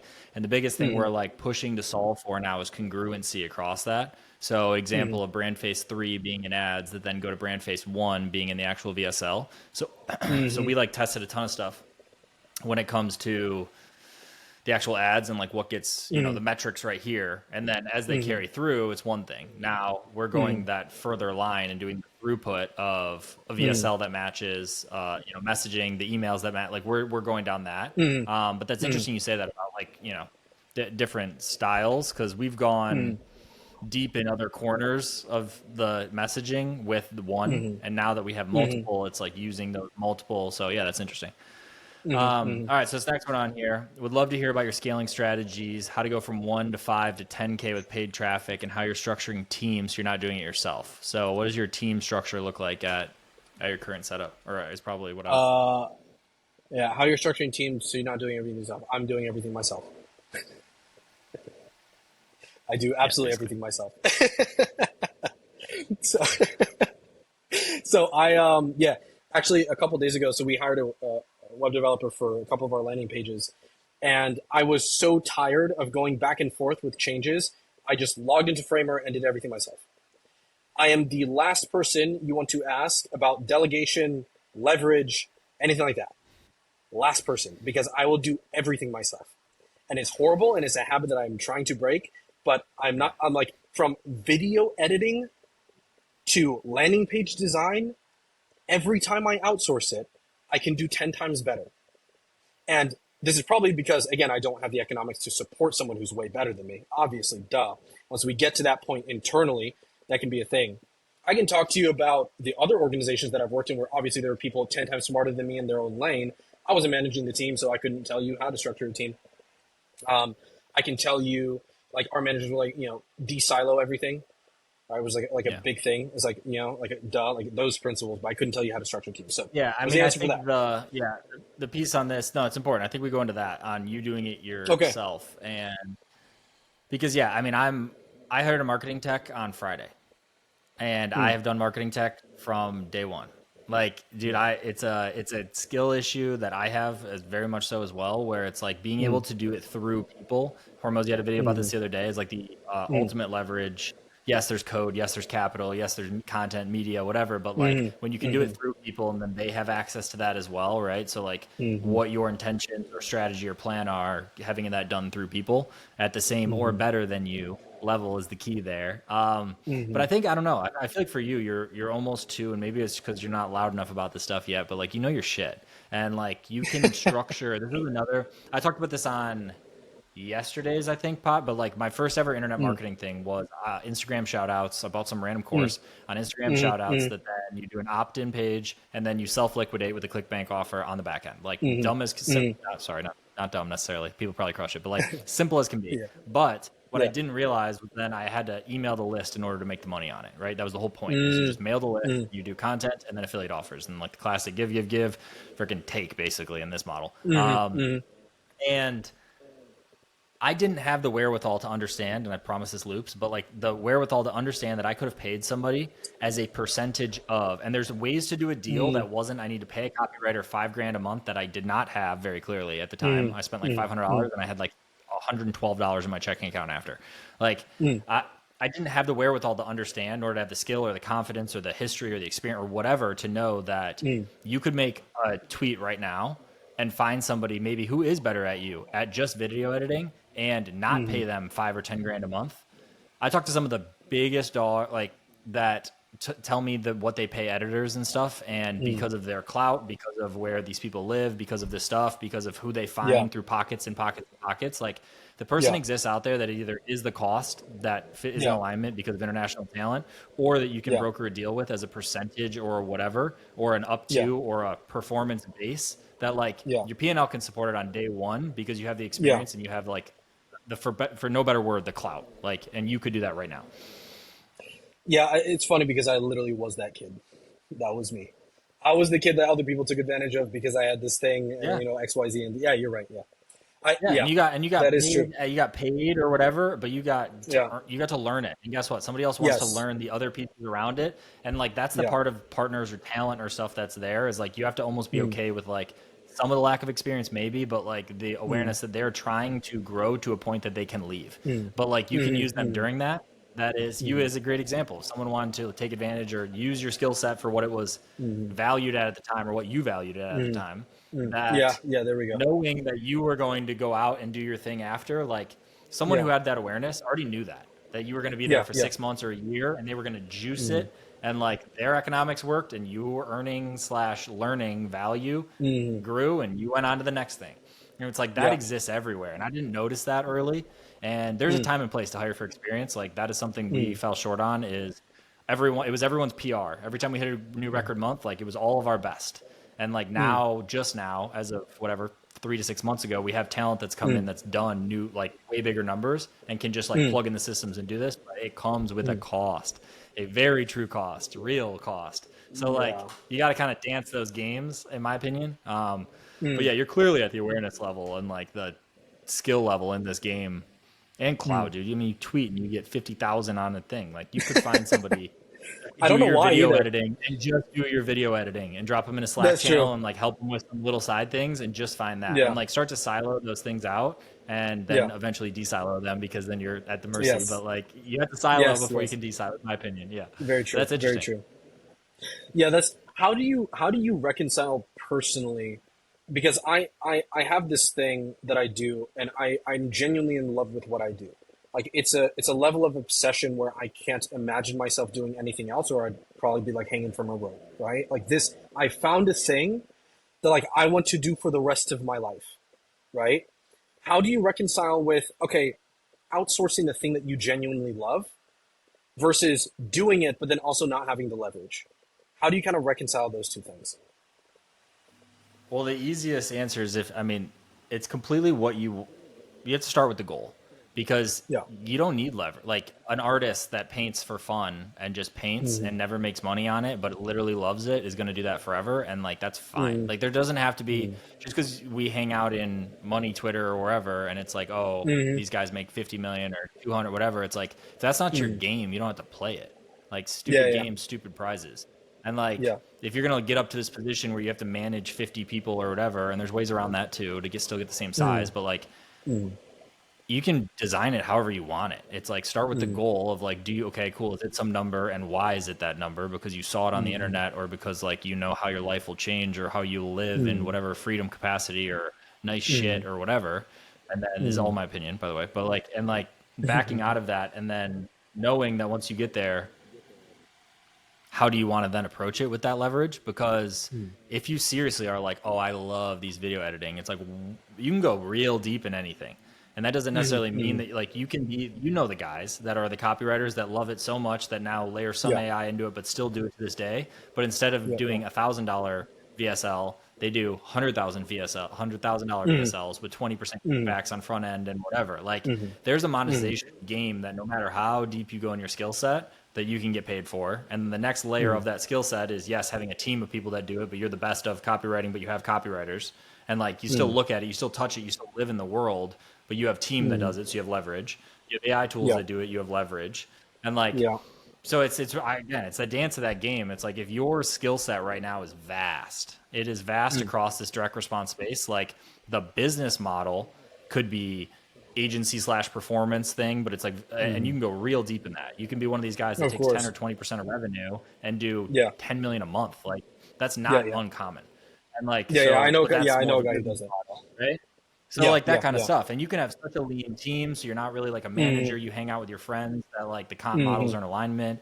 Maybe it's, you know, truly split up in partners where like you're Mm-hmm. living the freedom thing together. Like I know tons of people like Mm-hmm. that and us kind of included where it's like we all win together. Everyone gets paid Mm-hmm. together. No one Mm-hmm. person is like making, you know, 90% of the share and instead Mm-hmm. we all are eating from it. It has to be bigger Mm-hmm. is a big thing. Yeah, If you have three yeah, partners, you have to do three times the amount of profit in order for you all to live at that, whatever, let's call it 100K you want to make. Like you got to do 300 yeah, for you all to eat, like simple math, but yeah, really fucking real. And like, does the yeah, business yeah. model support getting to there where all Mm-hmm. your lifestyles are how you want it? Mm-hmm. But yeah, dude, I mean, you're right there. So it's all up to what you want. Like if you say you love the Yeah. craft, the question is, do you love the game of this craft or do you actually like clicking the Mm-hmm. keys and doing that? You can do both Yeah, yeah, still. Like again, you can do it really yeah, high leverage or you can do it with team and still have leverage. yeah. Video editing was not the best example to use in that because I genuinely want to shoot myself in No, the no, head but when like the copy game, the direct response game. Yeah, dude, yes, dude, yes, same. yeah. Yeah. But That's yeah, like yeah, that yeah. was literally You got my it. my crux of doing the affiliate and lead gen stuff is like I could even do the Yeah, scripting and that was kind of fun for me, but like not great. yeah, But when it came to yeah. doing the videos and swapping hooks and swapping like files, it was like not the move. Mm, And then I tried to hire mm, for it and I was like doing all this other like actual stuff. And this was like a little side quest. And I was like, I'm not fucking mm. doing this. I'm not paying someone Yeah, two yeah. grand a month or whatever to like edit these videos and they're relying on me for scripts and like again, Mm, the model works. I know guys who do hundreds of thousands a month doing it and have one editor and they still do the media buying and it's like yeah, 90 whatever percent margin on their team. And then on yeah, their actual yeah, stuff is their 25% margin on affiliate lead gen, call it a day. And they yeah, crank. It just wasn't the yeah. model, yeah, that I leaned into. But like you could do that right now. You could make, I mean, we don't have to dox that, but like you could be in the hundreds a month all day. You know Mm, the lead gen guys and affiliate guys that do it with yes, 1 to 3 offers or SKU or whatever types, niches, yeah. and then have a media buyer and a creative. And that's Mm, oversimplifying, but like mm. basically. So it's funny because I literally have I have about maybe 12 or 13 offers just like that structure in my DMs now because either from clients that I worked with and they know who I am and so they hit me up or like they see my Mhm. content is like, dude, like I'm doing like there's a guy that's like I'm doing 300,000 a month right now. Like I want to get this to the next level. And like, I know it, like my marketing, like my cold prospecting isn't the best. My media buying is not the best. I have a guy there, but he's, I want you in there. I'll just give you 20%. I said, no, Yeah. but I know it's there, and you're Yeah, right. it's right there. And I mean, if you see a higher upside, or because that's what you're right, is you're just choosing what vehicle, because you have literally 9 of them that you could choose right now, and you have Yes. 15 of them in your DM, sort of, right? Like Yes. that's it's just whatever one. So if you think that this one is Yeah. the one that you can have there's the whole game of like the cash flow game, the time for Mm-hmm. cash. But then there's also the game that is this exit value and all these numbers and stuff. And in 99.99% of our game, it's like that doesn't really exist. But there are ones that do. You and I both know the lead gen companies that have exited that went for 50 or 100 and something. The huge ones that went for like way big numbers. But if you're talking like kind of lean teams, there's ones that have gone for mid 8 figures. And if you can get a piece of that, like that's a game. Most of what we do though is optimize for what is your time or enjoyment of that time to what dollar. We're just playing in a way higher stakes game than, your $12 an hour at some, restaurant. You're doing it at upwards of, 5, 10K an hour, depending on how in it you are. Yeah. Very true. Yeah, I agree. Thank you for that. Thank you. No. I mean, no. Again, these are all my opinions, and we're all in the trenches. Oh, dude, your perspective is invaluable, genuinely. I appreciate that. All right, so structuring team, both of us are saying we're bad at it. Next, obscure networks and channels that do well. So not your normal meta, somewhere with huge awareness, so large audience, but basically how Agora's End of America is structured. So what is a network or channel that is outside of meta that still has this mass approach? No idea. No clue. Literally for the past 3 or 4 years, I've been exclusively Meta and Google. I know some guys who I talk to a little bit, who, like, if you want to talk about like ad networks, like when you're saying like networks and channels, like ad network, like I know guys who do like TV, right? Like I know guys who do direct mail, right? Like yeah. I haven't gone super deep into it with them because I don't do TV, and that's a huge channel, right? But I know it's working well for them. I know guys who are on AppLovin, right? And it's working really well for them. I know if anyone knows anything about this and I'm completely bullshitting, just like let me know, because I might be completely wrong about this. I believe from one of my friends who runs on the AppLovin, there's another app network that's like kind of like this like targeted bundle of apps that is like similar to GDN, so like the Google Display Network, very similar. And I think they leverage the same but it's like this targeted bucket. So you can go like only games that are doing XYZ to like, I don't know, 5 million AUM or whatever. Like you can do like very specific ad placements there that are very native looking. That's something that I know. And then like, obviously it's not underground. Like everyone knows what display is, but it's still massively underutilized. Yeah. Right. Like massively underutilized in the vast majority of niches. Like you go to MSNBC, click on one, and it's always like the huge, like full page VSL with no time. Like it's just that, right? Like maybe some insurance stuff, but like it's not utilized properly by most people. Yeah. Those are the only things that I could say. I am not an expert in this. Do you know? I wish I knew more people who were like deeply entrenched. No, I mean that'd be something to talk about.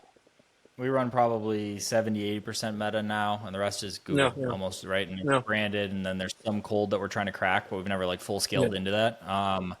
The other one, like classic, is just I bought a course when it was hot. It was the Geek Out guys, James and someone else. They had a nothing but native, I think it was called at the time, and they did like a 5-day workshop that was like get the recordings and be on live. And I got on that, and like I literally didn't even understand. I just didn't understand, right? This is all in like the journey of me just like, should I try this or this or this? And like our main thing was going like, we just didn't lean into it enough at the time, which I regret massively. But I was just learning all these things, and that's where I learned about postbacks, and that's when I learned about trackers, and like I didn't know that stuff existed. And so like if I could pick the value I got from that, it was that. But those guys were crushing.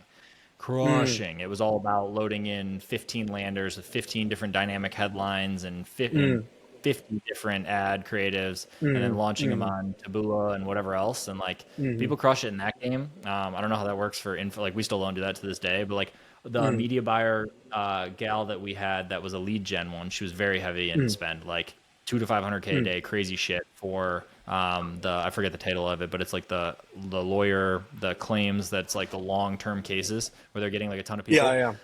Yes. She was a media buyer for that, and then she was also info buying for us, which was like very different.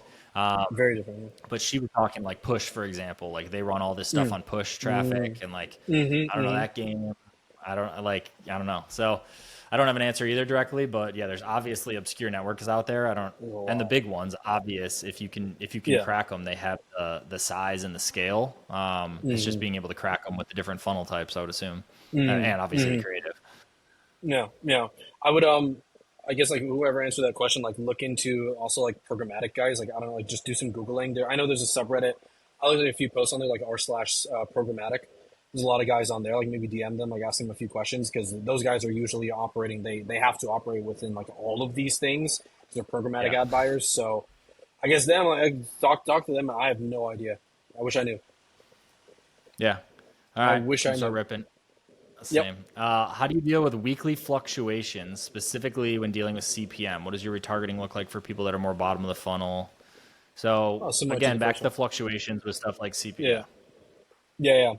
So CPM specifically is interesting because I've gotten as high as when I was with the funding funnel, when we were doing like the 50K in 20-something days. I had as high as a $230 CPM. Guess what? It was still massively profitable. So I was just like, oh, sick. And I posted the screenshot. I was like, here's my CPMs. And I just ignored it, right? If you can't do that, then I would look at CPMs are interesting. From my experience, this is my experience. Everyone looks at this stuff differently. So grain of salt. From my experience, what I've seen, I can have a very high CPM and then my lagging metrics are insane. Like I can have a 6% outbound click-through rate, right? And like a 23% opt-in rate on the page, which is literally what we had.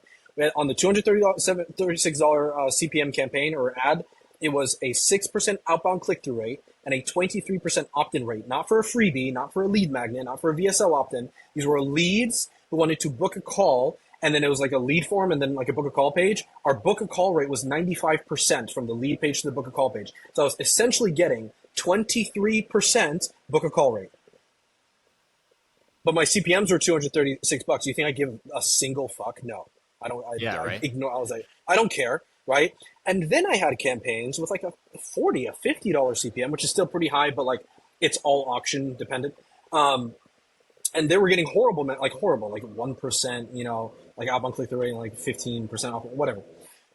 So a lot of the times when you see a really high CPM, it's because of your estimated, like in your EAR, there's something there. You do have your revenue per CPM as like an estimated thing in Facebook's like model, and so it'll look at that and it's like, hey, here's what we're estimating. Like your quality score is super high. Your engagement score is insane. So guess what? We're going to charge you more because we know you're making money, right? Like it can be as simple as that. The traditional answer is if those things are not looking good, then Facebook is penalizing you for giving the audience a bad experience on their platform, right? They're not engaging with the ad because Facebook doesn't care about you as everyone thinks like, oh, Facebook wants more people to spend money on more ads. No, they want more people to spend more time every day on the platform. And if people are not seeing engaging ads, then that's not going to happen. A very easy way to circumvent this is to engagement hack your ad. So like everyone, like people say this all the time. It's like make your ads, format your ads, and optimize your ads for engagement. So a couple hacks with this. Similar with YouTube, where through plays are very important, like on the organic side, side for Facebook, because ads and organic run off of the same recommendation engine. So if you look at your hold rates, a very easy thing that you can do with your ads, look at TikTok Shop. There's this one format where it's like, my dad is a top paid neurosurgeon in XYZ, and he says this. And notice the chick, she was cutting vegetables. She was doing something with her hands, right? She was doing something with her hands, like grabbing stuff, doing something like that in the background, right? I took that and I applied that to an ad with a UGC creator that we had she was already really like crushing it for us because she was hot. So she was crushing it for us. And so I said, do a more native thing, zoom out, and I want you to do the same thing. Cut a cantaloupe on your thing. And everything else in the ad was the exact same structure, same script, everything. The hold rate went from, we already had, it was pretty decent, it was like 20%, went to 43%. So it more than doubled just from having that. And so I've learned some ad hacks. Hack number 2, if you're doing a talking face ad, put some shit on your face. Like grab, like, I'm not joking, grab dirt or something and smudge your face. I have tested this. Same environment, same everything, dirt on your face, hold rate is higher. I've tested it. It works. I believe it. I believe it. So there are these things. And of course, when your hold rate is higher, usually you'll see your CPMs go down. There are cases where it doesn't. And if it still doesn't after your creative is really, really good and it's engaging and you can just tell by your hook rate and your hold rate, sometimes people report ads. If someone reports your ads, you won't be able to see it on the front end. You won't be able to see it. Guys who have like insider, I'm sure you guys have like insider, I don't know if we can dox this or not, or if you want to say, if you have like insider reps on Facebook, there's like a dashboard that you can see where it's like actually everything that's flagged on your account and that's like kind of negative. Oh, it's like in this little yellow. Okay.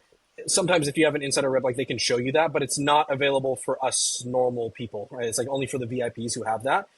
You can't tell if someone flagged your ad. If someone flagged your ad and you notice that like for, let's say, I don't know, like a pretty long period, it's an evergreen ad, really stable CPMs, out of nowhere, just spike, then someone probably reported your ad. What you can do there, yeah, some people say like, and I'm not entirely sure either what's the actual deal with that. Some people say it's like the ad account or like the Facebook page is cooked, right? Like now you have to like test another ad account or another. I haven't had that. I haven't seen that really. I don't know. That could be the case. But what I have seen works pretty well is that ad that has super high CPMs, take it off, wipe the metadata, and there's some tools that you can use to wipe metadata. Yep. And you can do it as simple as like mirroring it and then changing the saturation after you wipe it, so like Facebook views it as unique, and just relaunch it. And like for me, at least like 7 times out of 10, like that's worked. It's like if I've ever seen like that huge spike in CPMs, or like for whatever reason an ad has just fatigued, and I'm like, I know this ad is really good, and everyone's always like, let Facebook decide. No, I want to have some control. Like if that's the case, then a lot of the times you can just do that and relaunch and it'll be fine again. I don't know why, but it just works. Yeah. Yeah, I've definitely heard that. And then the initial point you were saying about, we have an unconventional kind of setup where a lot of our stuff is purchase optimized, even though it's a call funnel. Just because for us, for the longest time, it was just so much volume that, you know, it's hundreds and hundreds of calls a day, let's say. And we didn't have anything filtering those to what is a quality call or not, especially that happens on page for like the browser event. So getting a little more like technical into it, how we have since changed this, and we have routing that occurs, and certain things fire certain things different, so we can lean into the schedule world. We were doing custom conversions for a long time, but like to your CPM point, those can be high for sure, but like we'll have as crazy as like 5 times the cost per call, like or more, and the CPA is better than anything else. And it's like if you look at what that is on like cost per, like the conversion rate on those calls, for example, like it doesn't even make sense sometimes. Like you're like, because you know, once you have a call, you have a showed call, then you have a closed call. So you have like your 2% you're dancing of your 50% show, call it, and your 30% close. Like 15% of those blended is gonna close of those calls, and then you'll have some of these sets that like you call it 1200 and it's like 100%. Like you'll have a 1200 call and you have a 1200 CPA, and you're like, what? And there's like 3 that came through, and you're like, this doesn't even make sense. So like we definitely dance that. And that's what I was talking about, like the structure change. Like our CMO has restructured this whole thing, so we have now stuff that fires on schedule that like works in a cleaner way. We have stuff that's purchased because now there's more signals, but CPM and like what it costs per, all to say, like sometimes like you're saying is like not that relevant. It is not relevant if your cost per lead is $100, but you're targeting 20. If you're making 5x ROAS on it, it's like, who cares if you have 150 amount of leads or whatever. So yeah. And I know this is way more relevant for like what we do, which is like lead, call, like there's other touch points, but like past that. I know e-com guys, like they have to be very diligent about like every single metric that goes on, because they, you know, they just kind of have that. They have to be very, you know, order one profitable, all that stuff. So I get it for the e-com guys out there. Like I get like your CPMs can be a massive thing that you're looking at. But yeah, like just look at like, is your conversion rate on from that specific ad really like really good? And I've noticed this a lot of the times they don't know. They don't know. It's like it's rare that they can actually attribute back to the ad the performance. Very rare. So if you're not doing that already, please go do that because Yeah. my God, that's really, really important. If you're not, Yeah, no, and I've seen super. accounts like, dude, I've seen guys who spend so much money. You'd think, oh, you guys have UTMs and click IDs. No, you don't. Oh, okay, all right, maybe do that first. Like, and they don't have it. And so, really, like, if you're not doing that, then do that. Attribute every sale, the conversion rate on all the funnels, like to the ad itself. Please do that.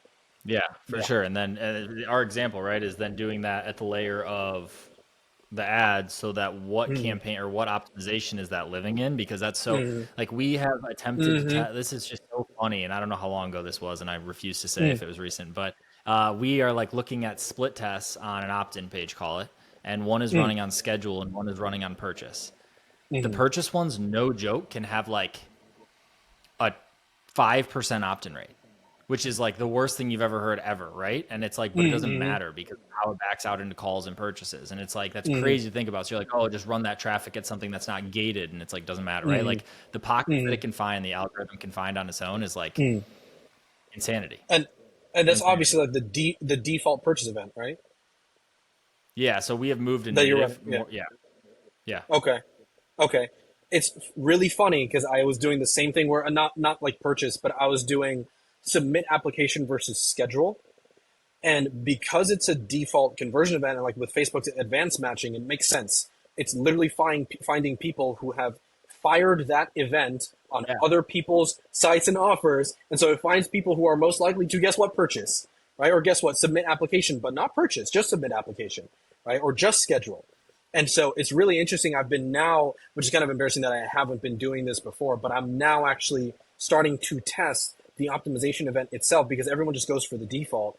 But I'm now looking to actually test between purchase. I'm going to be testing purchase, even though it's a call booking funnel. I'm going to be testing it, right? Yeah. Because I want our like main thing is Yeah, there's that whole game where it's like, are you, when you said earlier, like Facebook knows how much money you're making or doesn't, and you know, you assume it's based on what you pass back to the pixel is them knowing, right? At some level. And you want that sometime. Or like sometimes you hear the people who game the system and make it so, you know, a purchase is passed in at $1,000, even though for you it's 5,000, so that the spread is different. For the longest time we did custom conversions just because that's how it was set up. And then when we did that whole switch over, we went to native. But I talk to guys right now that I've met through X and whatever that are like, they basically set up, call it C1, C2, C3, C4, and that's going to be your classic like opt-in app booking purchase. Okay, let's just use those as an example. Those four, they've set up custom 1, custom 2, 3, and 4, and they even, depending on, they had this entire system that cooked for 90 days prior to when that health change came. And they saw increased, if not, you know, similar, if not increased performance by optimizing for those. And when they lost their purchase and they lost their stuff on their pixel because where they were categorized, they continued to have the same performance. they were still fine. And like, Wow, I know people who got waxed by not doing anything about this, and we're just like, oh, we're going to be able to continue to run on whatever schedule. I don't even know because it's not in our world. But like, I know guys that got whacked by that and cut like teams in a third. Because and when it was a way around it that some of these agencies or some of these guys were doing correctly who knew how to like set these up from the get. And again, that's not something we personally dealt with, but like I had two different guys that talked to me in DMs about how they set those up. And I was like, interesting. So side tangent, but yeah, it's good on them for being proactive. Next one on here. Yeah, good on them. Exactly. Yeah. And I've also heard of horror stories of someone got assigned to it to make the change, didn't roll it out in time, and then they had whatever, like 2 days of data, or I'm sorry, 2 weeks of data, and then got cooked because they weren't able to cook the pixel long enough. And then they were running basically blind that then was feeding the new ones, right? Because it was like they didn't get the system set up in time to feed it and you know, so that's the fun of it. Yeah. All right, that's the game. On here we got is AI. That's the game. Is AI and direct. So let's bucket this one as AI. So where are your high leverage zones that you use AI right now? Yeah. So first is research. So I mean, if you're not already, I'm sure 90% who are watching this have already used deep research either on GPT or on or with Google. I honestly honestly now, especially now, I'm liking Google's deep research more. Like it's just a bit more depth. So I'm going to open up I'm still using the same exact deep research prompt that I mentioned in my tweet here. I think it's to this day my biggest tweet. So I can share the prompt. Is that cool? Yeah, 100%. Okay. All right, let me just find it here. Should have this on before. Put that here. Okay, yeah. So this is I took a bit of this from Stefan Georgiou because he tweeted this, but then I kind of added my own modifications. So you want it to do, if you're saying, oh my God, it disappeared. Sorry, 1 second. You're good. Sorry about that, man. Sorry, I should have had this. I should have seen that question was there. Still here. We can do that. We just hit 130, so anyone who's still here can hit the 1.5 in the comments. Oh yeah. Just comment 1.5. Okay. Yeah. Just yes. It's a perfect gap. Yes. Okay, I'm gonna have to. Okay. Oh my God. All right, you know what? I'm not even gonna mess around with this anymore. Here's the gist of, if you want, I'm sure you'll link my Twitter in the description. If you want, I was gonna say, open up my Twitter. Is that your pinned one? Yeah. Low key shout out. Just go to my Twitter. I'll pin it after this video so that people can like actually go to it and see. And it'll be like the full actual prompt. I have it in Google Docs. You can access it and literally copy and paste. Essentially, it's a research doc that goes into a research prompt that goes into the, first of all, pain points, like the basic ones, right? So pain points, desires, market awareness, market sophistication, very basic ones, right? Then what I really liked that Stefan did was he did, what is the, I don't want to butcher this. What is the common perceived solution around the thing?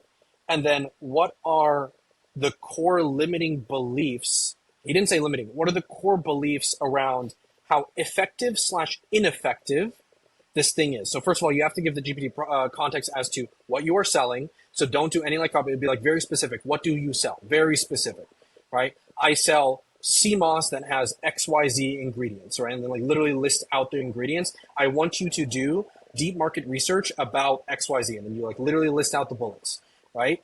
And then you want to prompt it and tell it, I want you to look at Reddit threads. I want you to look at Trustpilot reviews of competitor websites, and it'll find your competitor websites, especially Google. It's very good with this. GPT, I found, can hallucinate sometimes. Google is like really, really good with this.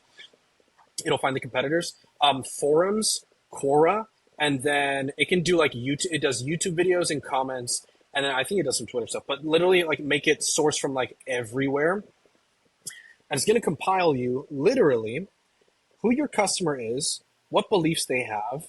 Like it'll map out a persona for you too. It'll be like, this person is XYZ, like age range and then gender. And then it'll literally do like political beliefs and everything, like the whole entire thing with the full prompt.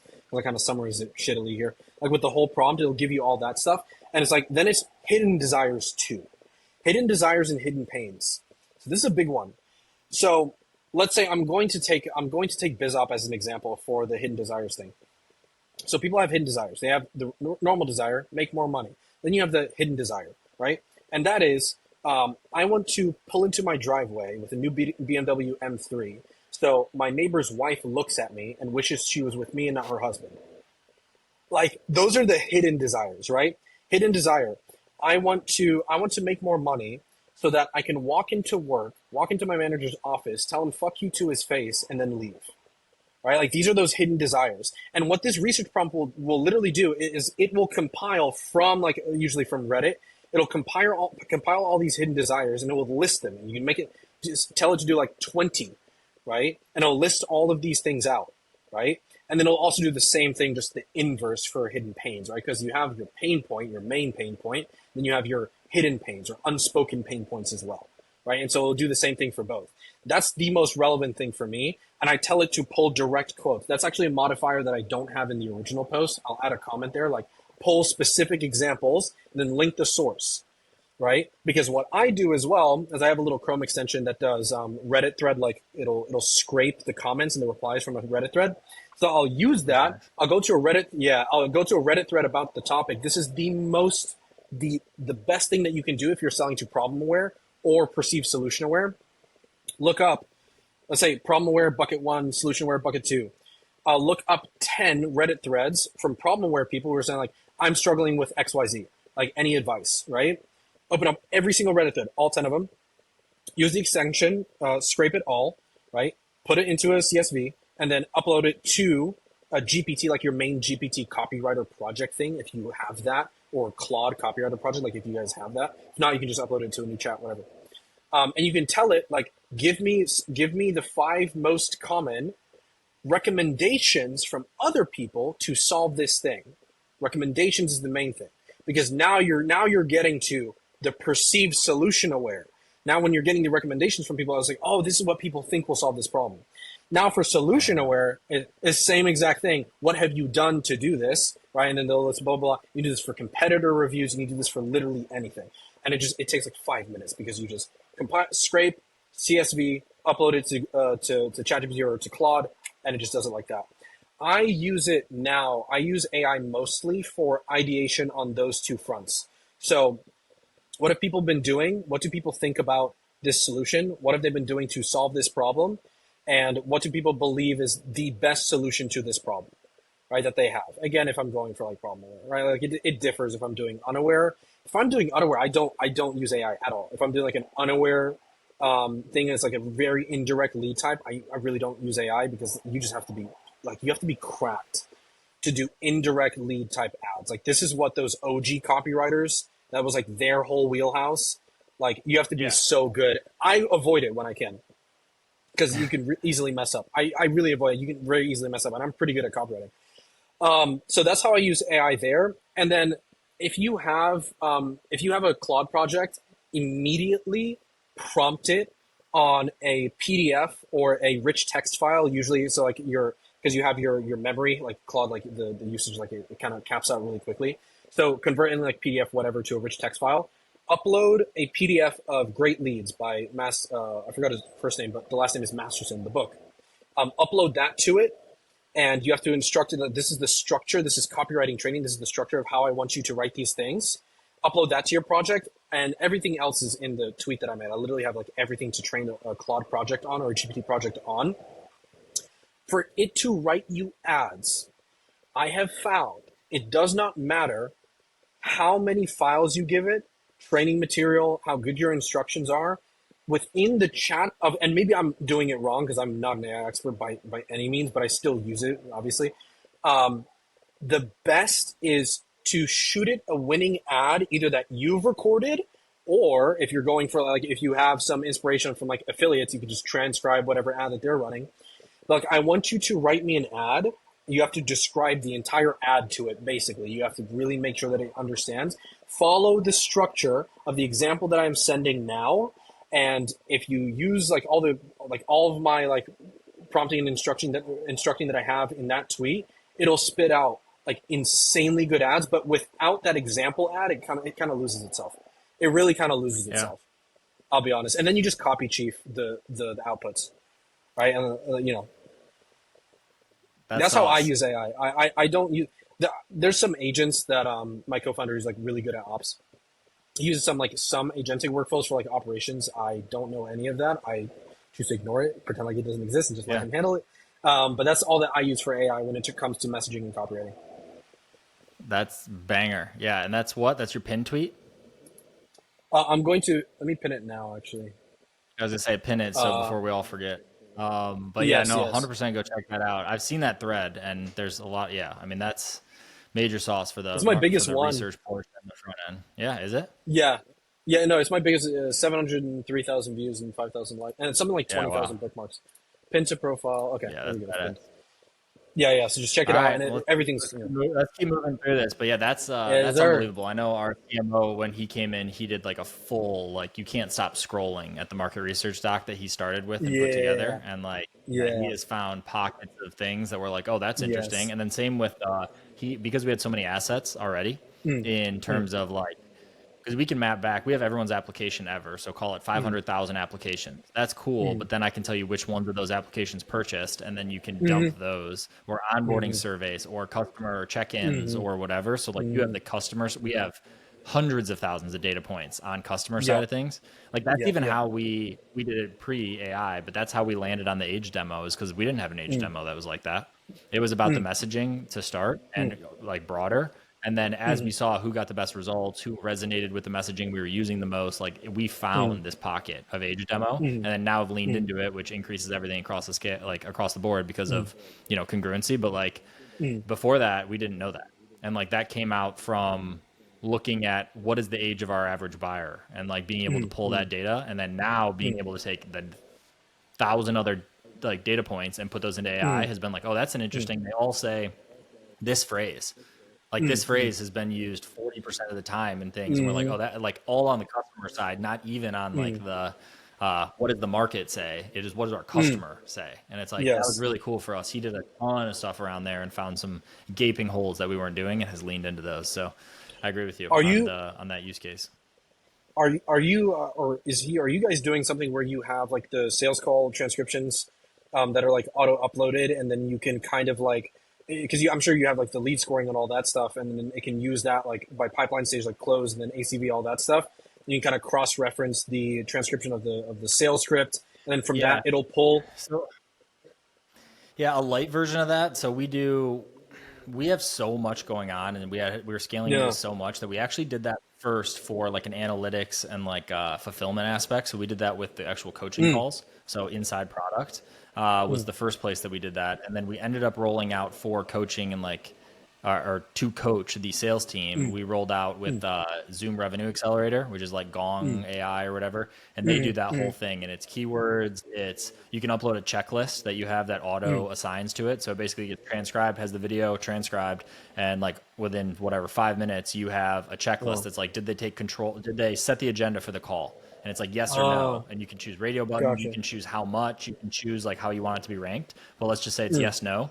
The beauty of it though is it'll say no, they didn't, and you're like, okay, mm, why? It gives you the snippet of what the AI spit out of like they didn't take control, set the agenda because in the beginning the person was on their phone, then moved to their desktop, and then their cat was running around and this, and it'll tell you that. So it'll give you the and that's answer to gong. why it chose that. So Gong, I think, is like 10 times more intense than that and has more stuff, but it's really Okay. expensive. And we were like back and Mm, forth with our sales leadership and team and like how we were mm, doing things. So we're like, maybe mm, don't put $100,000 into a software when there's probably some easier land grabs. So we were mm, like, let's not do that. And then we ended up landing on ZRA because we already, whatever, we brokered a good deal where we already paid for too much mm, storage and it's very low cost for us in comparison to what we were mm, paying. mm, So yeah, so we use that right now, but like HubSpot just rolled it out as well. So HubSpot now natively mm, inside there, I think you have to have Copilot or whatever. But when your mm, call mm, recording shoots in, it now gives you an AI thing that's like so and so mhm, said they were going to reschedule a call for next Tuesday. This happened, like mhm, automated notes that come out that are AI, which I like a mhm. lot. But yeah, I mean, we don't have to go into my world of AI, but the marketing side of it I'd definitely love uses to. that. Sales uses that. Maybe another one. We're here to pick your brain. But True, no, true. the marketing I side keep of it, forgetting. yes, I use it there. No, no.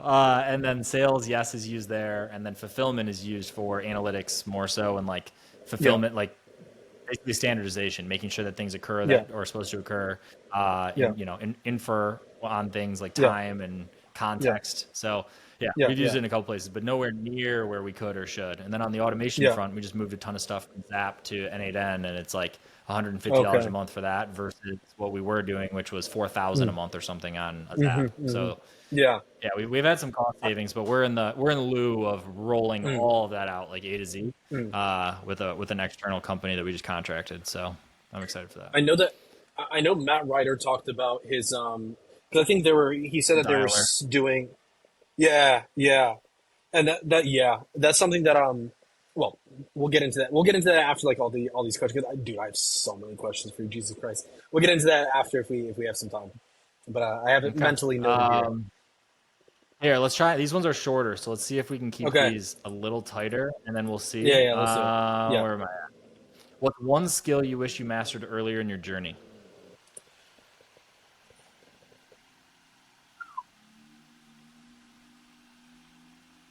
Huh. It's gonna be a weird one. I wish I read I'm more ready. fiction earlier. If I Interesting. were to, Why?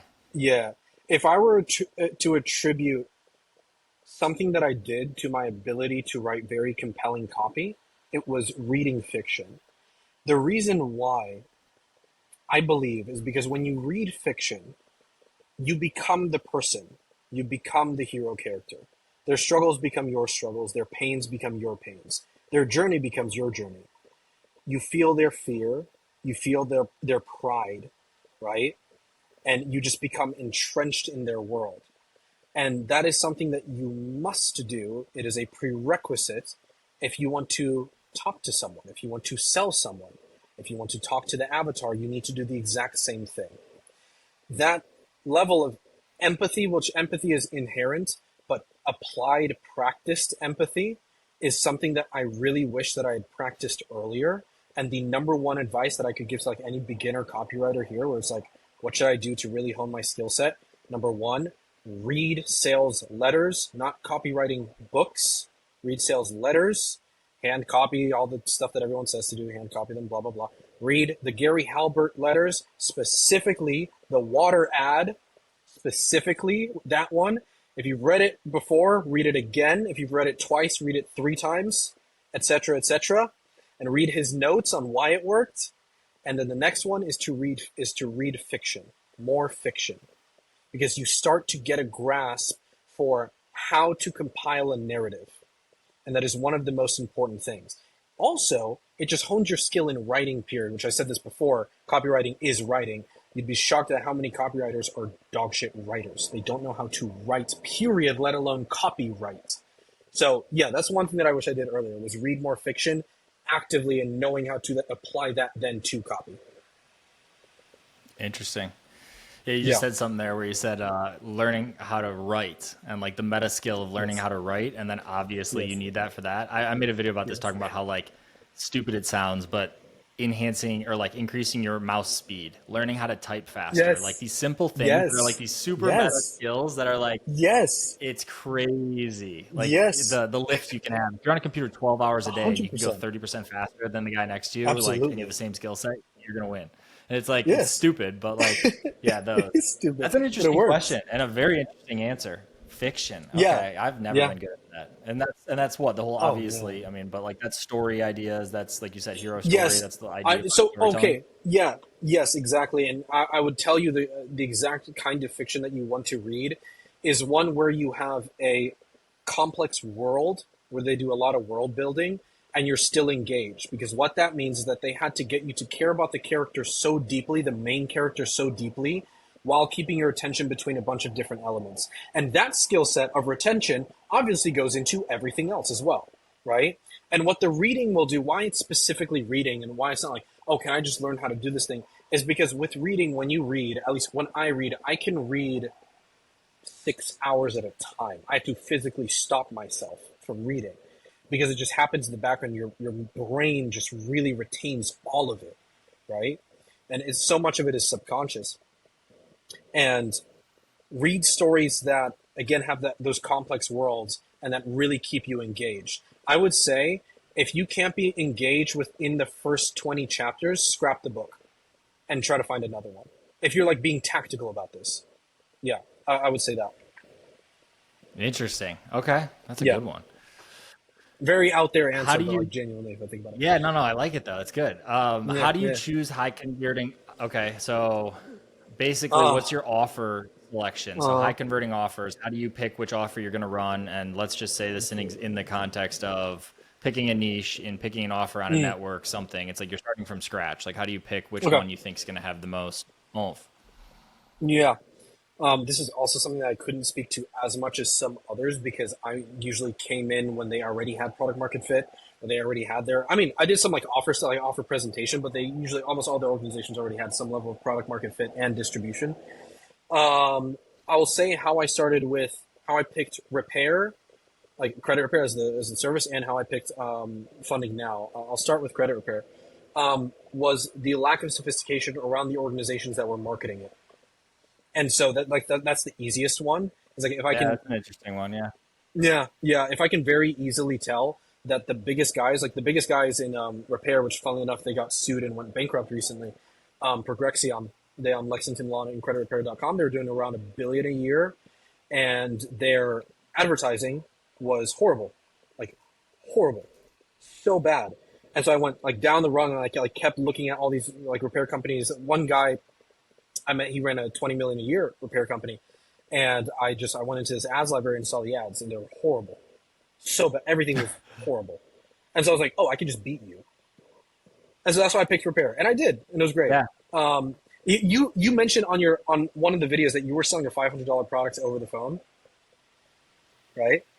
I was selling a $200 product over the phone. With the recurring, math works. I mean, it was it was interesting. I had to somehow incentivize commission-based closers to be on the phones for, I think it was like 30 to 4. I gave them like 30% plus plus of all the residuals and all of the recurring on a $200 product. Yeah, well, that's back to your question earlier: is how do you make the math work for someone like that? So where the economics makes sense, but it's the same thing. It's like when we were doing that, someone asked me about that, or I was talking about the other day, and I was thinking about it. Like, I need to pull receipts on this, but I want to say our cost per call was like, $50, $80, somewhere in that range. So like the math worked, and because it was essentially an offer to an audience that kind of already existed. It was almost like a retargeting situation in the beginning, or like sending it more to warms. You had like more layups, the cost structure and where the market was made sense. Like it was almost like, we were overdoing it for what we were trying to sell that could go direct to cart probably. But like it worked at the time, and worked at the time. Yeah. But that's interesting. So your main thing is in markets that you can compete, where you can layer in your skill stack that maybe there isn't that skill stack prevalent in that market. Okay. Yes. Because again, I'm lazy, and I'm a little retarded too. Like I don't understand the back end stuff. Again, like the operations itself. I know people who are so insanely sophisticated around creating alpha in other departments. My alpha is the marketing, and so of course that's what I lean towards, right? And so that's what I'm going to be leaning towards when I pick an offer. If you have an offer and let's say you're in e-com and you're selling, I don't know, supplements or whatever, and you're trying to choose an offer before running traffic, if it's a already pre-proven offer where it's, I don't know, CMOS, and you're using either a buy one get one, or you're doing like the MRR play, right, where you can kind of get a grasp on what your economics could be, and then you're like, okay, if I get 10% to ascend to XYZ, then I can be profitable here. It's like you're already halfway there. Just do the math, like from back to front. Just do the math and like what you need to hit everywhere, and then literally just run a testing campaign, and then just like see what's working. Usually, because like a lot of the times, like creative now is like the number one thing, and it takes time to get to the winning creative. So a lot of the times your metrics won't be there. Like your target CPA isn't going to be right there because you're just not as sophisticated on the ad side. But if it's wildly off, where you know that you couldn't realistically get this number down, then maybe that's not the right thing to go with. But like in terms of how do you think about so what about things like that are commoditized? This kind of question earlier, but the commoditized stuff, like talk insurance, or like you said, MVA at one point, like how do you, why go into those markets then? If those are kind of different than that, right? Like those are all of the top guys in the world are trying to run final expense. Let's just say, So I can tell you from when I was in MVA, which I have a very stringent NDA on this, so I have to really think about what I can and can't talk about. I won't dox much. Right now, MVA, they're struggling because CPAs are just like, because everyone entered that market, like everybody. And so I believe the guy who does the $15 million pay-per-call business, he was saying the same thing with ACA, right? Where like just everyone just flooded in there and they're running a bunch of like gray hat. That was like different. Like the actual like offer owners were just like cutting off the partnerships with like, because everyone was running gray hat, right? And the calls were shit. With MBA, it's just like the CPAs are just through the roof right now. And the reason why I went into that specific MVA company, well, they were obviously an affiliate agency, but they also had people on retainer. The reason why I joined that was because I saw that they were running one ad still live that was getting most of their spend that they made 3 years ago. And so again, there's that thing of, oh, I can just beat that, right? And I did, right? Like within literally like week 1, I scripted, recorded, edited the ad myself. I was literally in the ad. It was me, like saying the script and everything. But it was cool because the spend per day that I got was insane. So it was still high leverage. And yeah, I beat it. Right. And so that's why I was in MBA, and I just kept doing that, just kept iterating on the actual creative that was being ran. Right. Those industries, they don't understand what it truly takes to win on paid traffic, especially not Meta. If you're running final expense 90 or final expense, although I don't know that industry as much, I will say directly like MVA and like credit repair too, because like you have pay-per-call networks or offers for credit repair too. Like these like big, like these industries that are just like there, like their ads are like looking for your thing, call this number or click here, like the most basic thing in the world. And so I wouldn't, if I was them, the person asking this question, and I want to choose an offer that I want to run, I would literally choose an offer where the vertical is unsophisticated in terms of creative testing, copy, scripting, all of that. And I would try to beat them on that level is like first. And that's like pretty much, and then I would just do that until that doesn't work anymore. And then I would choose the next offer, right? Like what's another vertical where they just haven't gotten there yet, right? Which I'm sure there's a million other ways to choose a better offer, but that's like how I've done it. And it's worked pretty well so far. And that's how I'm continuing to do it now. Another thing, I'll mention now the funding. So monetization on the funding, obviously back end, like, right. But we ran into a problem where we're like, oh my God, like the amount of people who are actually qualified for, because we do primarily lines of credit. We're not dipping into MCA because I think it's genuinely a horrible product. And I wouldn't feel good selling it. But we get our commissions on lines of credit and like 0% interest credit card stacking. And we had this problem with like people just aren't qualifying. So I was like, oh, what if we created a funding optimization offer on the front end so we can liquidate people who aren't qualified now. And then of course, like our ascension rate can be there. We can pick up some dollars on that as well. So it supports both. No one's doing that. Everyone is just running. And guess what? The funding optimization is just credit repair. Like we've already done this before because we had customers where we repaired their credit and they got approved for XYZ, whatever. Right. And so now we're just transitioning that over to funding, framing it as funding optimization. Now I can all of a sudden charge 3 to 4 times more, obviously, because the outcome that's anchored, but also the way that I'm positioning it. Right. Yeah. And now I can liquidate front end. Like our front end was very profitable. And then also I can get our ascension rate. Right. Like, so from introducing a brand new market, right, ascend to application to funding, and I still get the qualified people at the same time. Right. So I'm just double dipping. Right. And so I would do that too if I'm like seeing, like if I'm seeing something like this is like the like hidden economics as Alan calls it. Like I like actually wrote down some examples. Like a lot of guys who are running very similar to what you said, where you're running the Instagram shout outs and getting the email and then like so many people still do like solo ads, right? Like where they'll compile a list, maybe they'll have sold, but then for a bucket that didn't ascend to their mid ticket, which was the goal, they'll just rent that list out to another person, right? And be like, run your ads here and then I'll get an affiliate commission, right? And that is a massive portion of their actual like contribution margin dollars right there, right? Is that thing right there where if they didn't have that, it wouldn't be profitable, right? It's like there's a lot of these like hidden economics, especially also in credit repair too, like the amount of people that just sell like payday loans to people like, hey, you're our customer and now you're qualified. Like it's horrible. I don't like it. It's unethical. But like those things make up a massive component of why that business is profitable.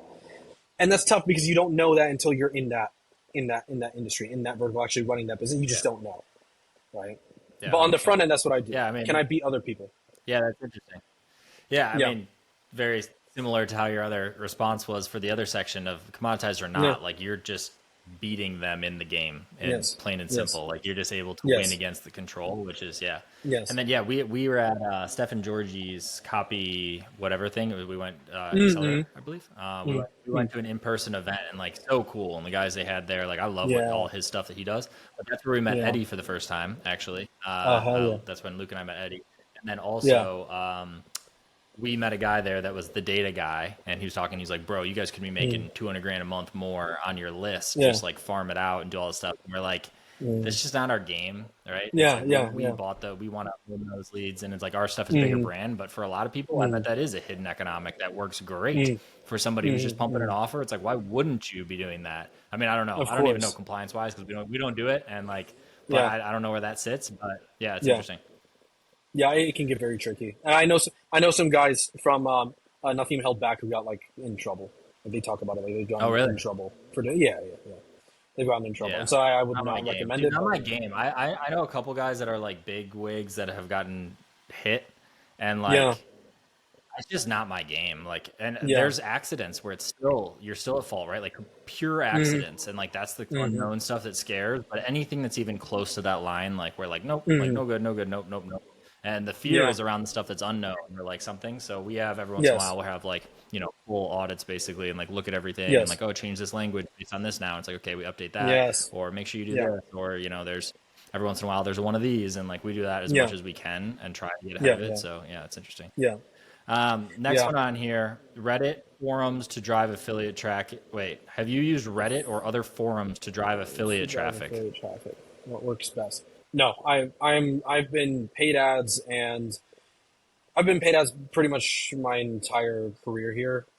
Besides when we were Yeah. doing besides when I was doing product stuff, I was in charge of activation rate and ascension rate in the SaaS product because we're doing like a PLG thing. I've never done traffic that hasn't been either paid or organic, and even organic is not that much, but no, not traffic. Now, of course, back in my I'm a changed man now, but yes, I used to do the like the Reddit spoofing thing where you would basically hijack like a thread, like you would bot it with comments of like your brand, so people would search your brand, and then the Reddit thread comes up. Obviously, there's a bunch of people saying like pretty good things. It sounds Yeah. natural, all fake, of course. Like I've done that. I think everyone has at some point, but besides that, to run traffic, no, I never have. Yeah. Could not say. Yeah. We've Could had not say. issues like, yeah, we've never done it. Jeremy Haynes talks about this a lot. He's like, they came up on Mm-hmm. somebody who had basically like a 20 or 30% show rate, and it was because of a bunch of like Mm-hmm. Reddit threads. Yep, I Um, watched that video. Yeah, it sucks when there's like the deceptive ways of doing it, like Yeah. not in the negative, I guess the deceptive negative ways that are like Yes. attack version. It's just like Yes. frustrating. It's frustrating. Yeah. So, but there's Well, I also know guys real who. ones where it's like someone has a bad product and they go across and they Yeah. have bad reviews, and it's like, we got to get this taken down. It's like, dude, if you have a bad product Yeah. or you don't, or Then this or change the that, it's product. like, that's its own game. But sorry, go Yeah. ahead. I was gonna say I know a guy based in Russia who he does a lot of very interesting things. He's kind of like a mercenary for hire. So you come to him, you're like, hey, I have a competitor. Can you make that competitor not a competitor anymore? And he'll do some things. And he's done that before, where he'll literally like steal branded traffic to just like fake bad reviews. Like as simple as that, and it works. Yeah. Not Yeah, a no, game that no, I I would ever believe it be works. in, but Yeah. yeah, Yeah. I mean, you just gotta knock on everything and just like, be yeah, good intent as you can, and just like that's yes, our yes, game plan of it. Cause like, yeah. I mean, think about it, like yeah, the bigger companies, that's kind of like my justification is like, by no means are we some 100%. massive thing, even in general. But like, I know Hmm. guys that are 5 times, 10 times the size of us that deal with, a little of that, but not really. The public Hmm. companies that have everything public, and it's like they deal with that, and Hmm. it's like just shitty, sometimes, but Yeah, it's part of the game, I guess. yeah, yeah. It is part of the game. Yeah. What do we have next on here? This one, no, we already had that. That's a similar one. How do you handle Yep. objections and educate prospects between booking an actual call without giving away Hmm. so much that they feel like they don't need to Don't show up, which need is to show that's up. an interesting way. Ah, okay. I'm gonna call out my homie Ben here for a second Ben because he who? runs a cap. Oh my God, Ben, I'm so sorry, dude. I forgot your last name, my man. Ben, everyone's gonna be looking for you on the Yo, internet. no, no, no. Let me actually find him real quick on Twitter. Let me shout him out because he actually gave me the sauce on this, and I'm very diligent with actually like telling people that this was not me, this was him. One second here. Pretty sure it was Kaplan though, Ben Kaplan. Ben Kaplan on Twitter. Anybody? Ben Kaplan. Anyone who's still here, you got to comment at 2. Yes, At Ben 2. Kaplan. Hey, I got it. I got it. Okay. So he runs a call center. I'm not going to dox everything that he does, but he told me about like how in B2B, it's like the more information you give, the better. Actually, there is no such thing as so much information that they don't show up in B2B specifically. And what he told me is like he has like a flow that he does. I'm not going to share what he does because it's like really, really good. Like you need to know like what actually to say, like what objections, what questions to actually ask them. I won't give away what he actually asks, but he does it in such a way where people will show up on the sales call and be like, yo, dude, like, thank you so much for asking me all these questions. Like, thank you so much for like giving me all this information, like the pre-call stuff. Like, it was fantastic. They show up because of that, not because you get like, there's no such thing as giving away too much. Now, for consumer, if you want to handle objections and educate prospects between booking and actual call, do yourself a favor. I will actually share this on Twitter after this episode as well. There is a post-booking VSL framework by the GOAT himself, Alan Satanic, that everyone needs to take and copy and make their own. He made it free available for everyone because he's a G. I will post that or like DM me and like I'll send it to you. Use that first of all because he's insane and he does all that. A lot of the times when it comes to objections, especially with consumer, I found that it's not actual objections around the thing. It's very similar to a call. And Jeremy, Miner talks about this a lot, where it's not the actual objection itself. It's something like they're hiding it, right? And so a problem, they're hiding like why they actually like, it's just, well, actually, man, it's because of X, Y, Z. Actually, dude, it's because of this, right? It's like if you know how to pre-handle those on a sales call, it's good. And so what you can do if you run a sales work, the best thing that you can do is if you know how to handle those objections and get to the actual core reason why those objections came up and what are the actual ones, just take those from your sales data, right? And actually answer those, because a lot of the times what you think is an objection in the market isn't actually an objection. And if you try to answer the wrong thing, it'll have the adverse effect of what you want to do. And another thing that I've noticed, another thing that I've noticed a lot is like I ran this, I ran ads and did copy for this like ecom biz op thing. And they were like very faceless. They had like a guru, but it was one of those like medical, those medical ads, like the supplement ads where it's like the fake doctor, right? Like it was that, but for the ecom stuff, which is kind of smart. And so in the post booking, it was a problem. Like we had maybe like 43% show up rate. And this was 3 years ago. So that's really bad 3 years ago, like horrible 3 years ago, right? Yeah, really bad. And I was like, damn, like what's happening? We realized two things. First is the concept of negative self-admittance. And so we noticed something that was happening in the VSL and in the post-call flow. People, to go through that, had to, through the copy and messaging that was there before, had to admit to themselves that they were poor and stupid to even do this thing, to even hop on the call. And this is something Alan talks about a lot. I mean, do you have a piece of, and I know for you on the weight loss thing, like same exact thing. Like if a prospect has to admit to themselves that they're fat and ugly, guess what? They're not going to show up on a call, dude, and talk about how ugly and fat they are. They're not going to show up on a call and talk about how poor and stupid they are. They're not going to do that. And so it's the most simple frame shift in the world. Instead of getting negative self-admittance, you do just third party. You're talking third person. So it's like, if you have some things that like, cause sometimes you have to get them to like the negative state, right? If you just talk and say like, people who aren't successful, sometimes they do X, Y, Z. People who aren't, not if you do X, Y, Z, that's why you're unsuccessful. Unsuccessful people who do this behavior, this is why they're unsuccessful, right? And like literally just that frame switch so many times can change the entire paradigm and the entire frame of how you're communicating. And immediately it's better. Another thing, so that's the first thing, is the negative self-admittance. We fixed that, led to a really good, I think we went from, I don't remember the exact number, but it was like a pretty good lift just from that. But the second one was very interesting. It wasn't an objection thing, it was a mindset thing. So of course we did all the stuff on the VSL here. It's possible, it's probable, you're going to do it. Guess what? People forget what they just watched, because a lot of the time, like they forget, dude, they forget all the time. And so this is like kind of where Jeremy's like, where Jeremy's like hammer them thing comes in, obviously. But exactly. literally just repeating the points that you made in the VSL of why this is possible and then probable for you specifically, prospect, is going to be way better than handling objections, right? Because you get into a mindset state, you kind of have to like keep that really high vibration emotions going on within them, where they're like super hyped up that you did through your VSL. You kind of have to find a way to keep that up. And of course, like, as you know, like, on the ops side, there's like the post booking flows, and then obviously you can do the hammer them, like with the pipelines, like all that, etc. But do that instead of just being like, how much does this thing cost, right? Like, what does the program look like, right? Like, well, here are some student wins, right? Like, instead of doing that, like, think more about the mindset frame shift that you have to instill in someone specifically for B2C, especially for B2C. B2B, way easier. Like, literally just give them all the information that they need. Like, just give them everything. Literally just give them everything, and then you'll be fine. Yeah. Yeah, I mean, I could not agree with you more on on everything you just said. I mean, it's all the framing completely. We had a post video that was around cost, and it like nuked them. They're also using it in hammer them strategy, and it was nuking it. And it's because we were bringing up our theory is because we were bringing up that unthought concern style thing, right? Or like they just were unaware of that, and how we framed it and solved it was like not correct.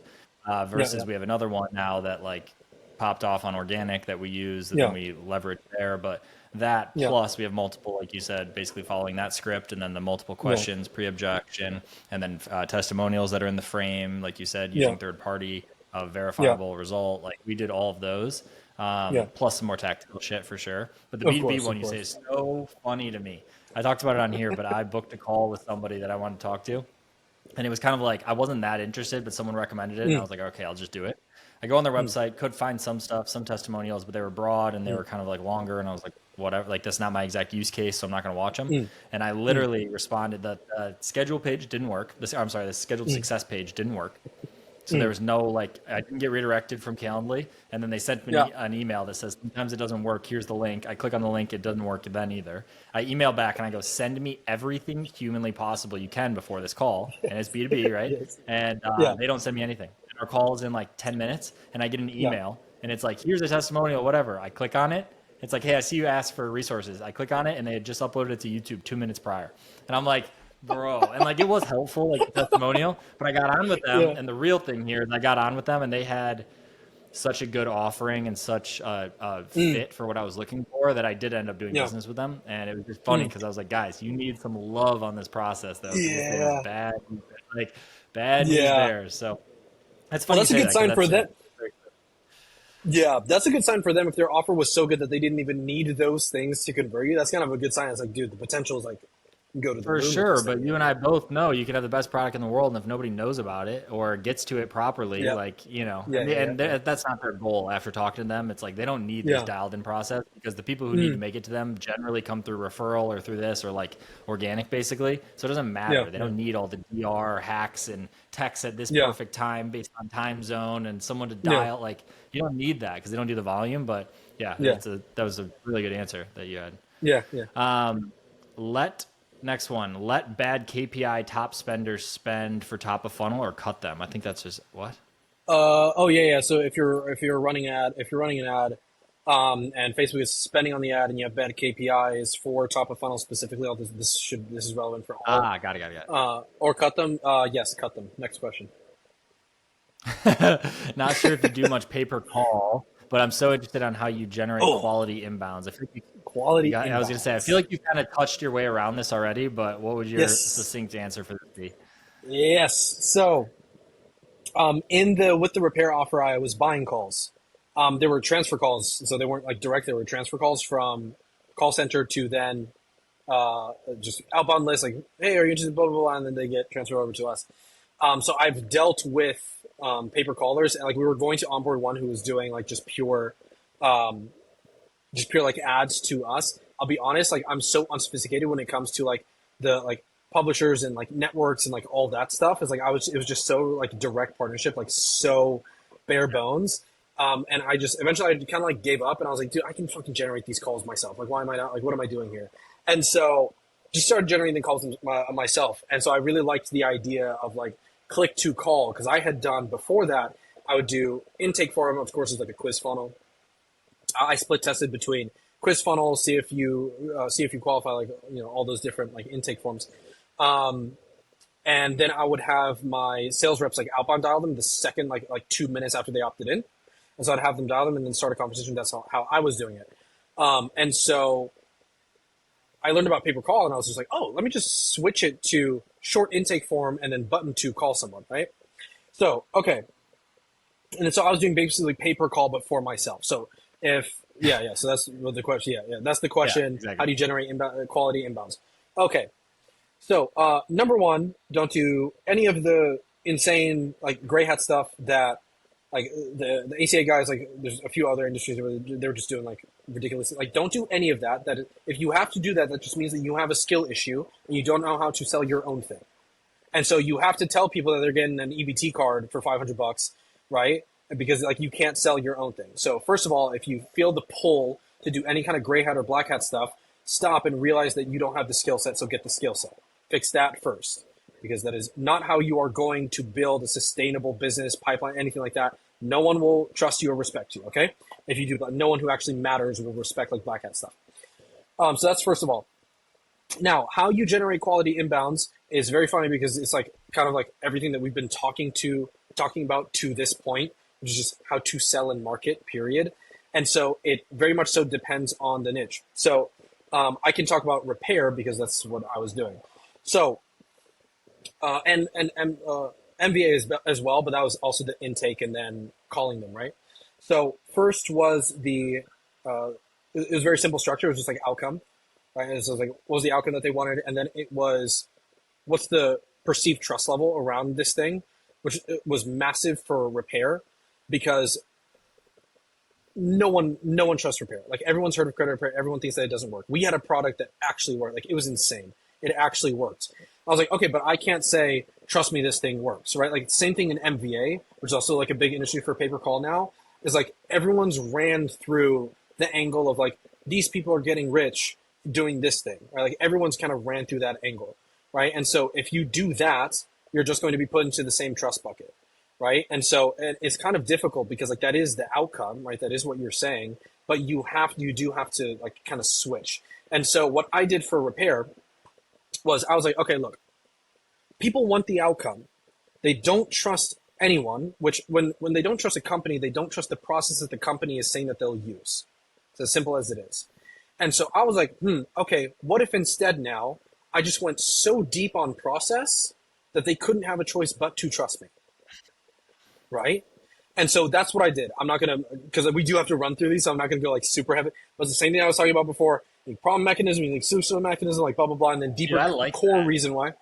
No, it's my favorite topic. It's my favorite topic like of all time. Is that like I'm truly a copywriter in my heart. Like I love it. But anyway, to get the call itself, which is the one thing that's like, wait, why do I need to call? Like you think it'd be obvious, but again, like some of these markets aren't the most sophisticated in terms of like IQ. So like sometimes they don't know why they need to call. You need to actually give them a reason why. And this was the problem with all the gray hat stuff. It was like, call now to get your EBT food stamps, right? Call now to get this XYZ. What I did is going to sound stupid simple, but I kind of took the whole thing I was learning from like the B2B funnels, which I ran in like the most like marketing for coaches, right? Like funnel building I had to like write copy for those kinds of offers, right? Like super sophisticated, right? So I just took a very simple principle, which is what do these people want right now, like today, which is the concept of the AC funnel, right? It's like like the offer that you build when you run an AC funnel is give them something plug and play, right? That they can get right now. And so when I was running the marketing funnel, it was that, but it was like ads, right? I was like, get three ads like that are high converting based off of $3 million worth of spend, but it's going to be tailored to you. So we need to get on a call to understand your offer, right? Basic structure there. Mm-hmm. So these weren't pre-filled, these were custom made for you. And so I did that and just transferred it over to repair, which was very simple. What do people want? This is where the research comes in, because I found out that the credit repair market, the people who are credit challenged, they don't even know why they're credit challenged. Look on Reddit. Yeah. They'll be like, oh, I paid this bill off, and I was like, why did my score go down and then up and then both? They don't know. So, that's simple. Free credit consultation. And then, of course, you have your sexy bullet copy, like really sell the call, like heavy sell the call. And like this guy Maciek on Twitter, I'm on his email list. He's an info guy. He does like a lot of webinars, and for selling the webinar, like just curiosity over everything, like gatekeep heavy, Mm-hmm. but also Yeah. sell it. And so that's what I was doing for the calls. I did the little timer as like your slot expires in 100, like in a minute and 57 seconds because we're getting a bunch of like all those little tactics. But I had to figure out the call offer itself based off of what people were questioning and what questions people had in that market. Like, what do they really want to know right now? And this was so important Yeah. to them that like it crushed. It crushed. It genuinely crushed. And I was getting, I think, Yeah, I like that. yeah, it was not sustained, but for a week I had $10 calls. Yeah, it Yeah, that's wasn't not sustained, sustainable but for a maybe, week but I had no, no, no, no. But for a week, and we were spending it. It was like at scale in terms of like it was like decent spend. But for a week we had like $10 calls, yeah, and it was that's nuts. fantastic. But like it crushed, and so that's how I would generate like quality inbounds. It's like stop doing all this like weird like external stuff. Like make it about your offer and figure out what questions that they have and what do they want right now. Right. For example, local. I told my buddy of mine runs a lawn care business down here in South Florida, and he was running a funnel. It was like everyone's just like the get your free quote, right? And he did the dumbest thing, so simple. He was just see exactly how much your dream lawn costs. You think it's the same thing. It's not. Literally just that switch, 30% lower cost per call. Just that switch. And Crazy. so it's crazy. Like I said, like that's why I love copy because I think it's like the number one lever. I truly do. People say offer. I kind of agree. I agree. Offer is number one. We can kind of all agree to that. After that, it is literally copy because it's just that frame switch, Yeah. right? And so yeah, just figure out what people want. If you're running, if you're running calls in like whatever market you're in, this is depending. Like you can do this in any market, any vertical that you're in. Just figure out what people actually want, and then deliver that, and then deliver how you're going to give them that, right? Which I won't get too specific into I that. like that. I But like yeah, the how. I mean, yeah, you've layered that in a couple times, and I just keep thinking of yeah, examples of how we can use that or in other offers of guys I know that I'm hmm like, oh, that's pretty obvious. Like, yeah. but it's not You'd obvious. think so. Yeah, You'd think so. It's been obvious for 60 years because the most famous marketer of all time, David Ogilvy, he literally says, reason why marketing. That's his whole thing. As like we're still forgetting that because I think at yeah, this point we've gotten so I think it's been so diluted down. We're all following the same formulas by the same gurus that were popularized 20 years ago and we're still using them because we're terrified of messing up, right? Because our client's going to fire us, right? Like we think that this thing has worked okay for now, and so I'm just not going to change it, right? And so it's like a game of telephone. Like it's yeah, like the actual principles just get yeah, diluted, like But yeah, that's my answer yeah, there. 100%. Yeah, That's a solid one. yeah, Next one yeah. on here, I don't know if this is relevant for you, but TikTok organic funnel the Telegram offer. Oh yeah, Like, do you do like you see all these guys that do uh huh. TikTok organic pretty heavily? Yeah, yeah, I mean, let's just talk that part in general. yeah, yeah. So I know he literally mentioned Young Indian Method. I know the guy who started that, which is the most hilarious name of any program I've ever heard, Young Indian Method. But I know him, and so we talked because he needed some help on like the paid side, and so he just ran me through the organic side on TikTok. He kind of to really win on TikTok, like to really win, like there are some organic offers, info offers that just pop the hell off, and like they were like the really like the control in that industry for the format itself. You do have to innovate on the format itself. So like he innovated on it was like a meme slideshow format where it was like POV. Yeah, it was like a text. Sorry, it was a text thread. My bad.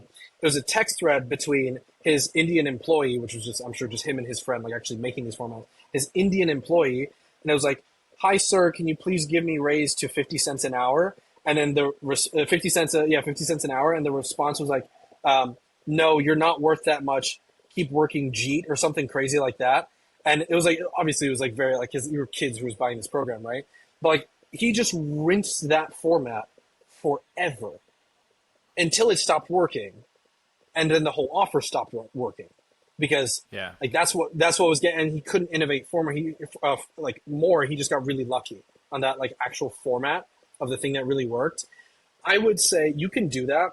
A lot of it is luck. I mean, if you're like really entrenched in organic, which I'm not, you kind of know the formats that perform organically. I was actually going to ask you this question because you were talking about how you wanted to go hard with organic.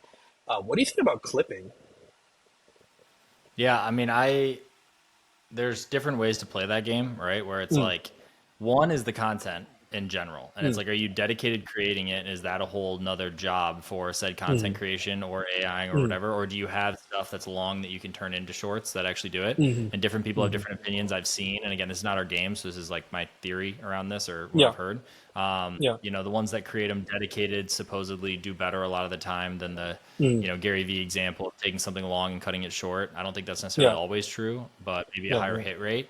But the Mm, big thing for us is the distribution side of it. So you have like the creation and then you have the distribution.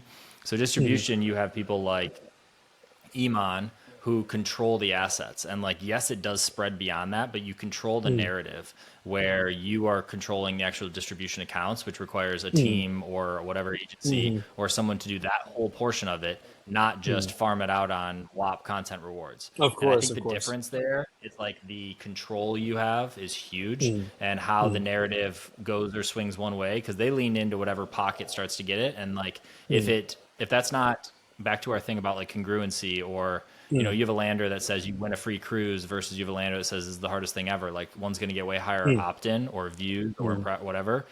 mm, And if it maybe hits different or a clip is different in a way mm, that maybe doesn't serve what the true goal is, which is mm. to get converting high ticket customers, let's say in our example, Yeah, that can be an issue. So it's like, who is yeah. the audience it lands on, and what is the message that maybe hits the virality or spreads that maybe Yeah. is either clipped out of context or is right. So you just kind of play that game. I'm a fan. I Mhm, think the model itself makes a ton of sense. You've seen the guys who crushed it for the fame side, more or less, or like the mhm. increased following, and then converted that because they were the right audience, or they Yeah, built an yeah. offer that fit that audience. Is maybe even another Yeah, way to say yeah. it. Yeah. But for us, because our offer structure is relatively fixed, Mm, and the demo is relatively fixed in that way, like yeah. that's the only concern is the control of who the audience becomes and then how we Mhm, choose to do distribution. I don't worry about the creation because we have the mm, bandwidth to do that. And we have mhm, so much that we can repurpose that was either directly built mm, for it or can truly be mm, repurposed. mm, But yeah, that's kind of like, I'm down for it. It's just like mm, when, and then also having something that's likely more mass market for offer that can convert, mm, versus that's the other. That's like the affiliate issue. That's the virality issue. Is when your mm, mechanism, like, or your process is mm, includes like calls. For example, you have 48 hours of booking availability for 200 spots, and the second mhm, you hit some viral moment, and that's the only way through, not a direct to cart, not a some XYZ, mhm. you're burning that fame or viral moment, and you're Yeah, breaking the business because of the spike. And like yeah, that's been an issue with us talking about with affiliates. Oh, someone's going to mail their 2 million person list. It's like we'll get filled in whatever. Let's just say it's just yeah, for ease. Let's say it's 100 bookings. Like as soon as you hit yeah, that, the next 400 that try are like buried in this mess. And then you're trying to get setters. And like, is the quality there from this one source or is it like piece imparted? And like you don't know yeah, those variables. So yeah, that's the reason we've kind of stayed away from it thus far. yeah, yeah. Not to say that we won't over time or once we have direct to cart. I think direct to cart that like crushes that Mm, then has that kind of audience like mass appeal, whether it's affiliate or clip or whatever. Like mm, I think mm, that'll make more sense for us. But mhm. still, same fear there is if you bring someone into low ticket just because they can buy low ticket, but the low ticket person is not somebody who ascends into high ticket, it breaks the whole model Yeah, anyway. yeah, yeah, of course. Interesting. Yeah. Okay. So you want to have control over the actual content that's being, first of all, that's being actually distributed. So like you can't do the Tate like affiliate model, right? Where it's like you just give them whatever, here's a million clips, like you clip it up, you do X, Y, Z. And Like you maybe you can't have can that. if you were yeah, maybe you could if you were the Mm, one clipping it directly, and maybe you even mm, could with the long form where someone finds it. Like people have asked to do it mm. for me. Let's use me as an example. Like they've been like, Yeah, "Oh, yeah. can we do this?" or "Oh, you should use this," whatever. And it's like my goal is, and I say in all these videos, is like to build an audience network, whatever, in this pretty like hyper niche zone that Yes. are mid 6 figure, 7 figure a month guys that are Yeah. guys and gals, right? That I can find talent through and with, as well as Mm, the audience of people, and then that I can get mm, opportunities for deals or whatever comes upon into the future. And then really it's just the mm. network. It's like meet Of people like course. you and be able to have these conversations, to be able to be in DM and it's like, oh, I just found this cool thing, or me shooting something over to you. And like, I just Yeah. never had that. Yeah. So when Same. someone says, hey, I want to clip your stuff and get you to like, 100K in the next month, it's like, I don't know that there's 100,000 people. I don't know the number or the TAM or what it really is, but Mm, like, my game is not like, oh, let's just increase the numbers necessarily as Yeah. much as it is like, Yeah. let's find the right pockets of people. And I don't Mm, know. I don't know how saturated I am on that right now. Like the numbers mm, go up, but like mm. at what point am I at saturation where it's like the top kind of people or whatever people I want to really hang out with? There's the Yeah. education play that's like just helping people who are maybe, at other zones and just doing it for free Of because course. it's nice and it's fun to talk through. Yeah.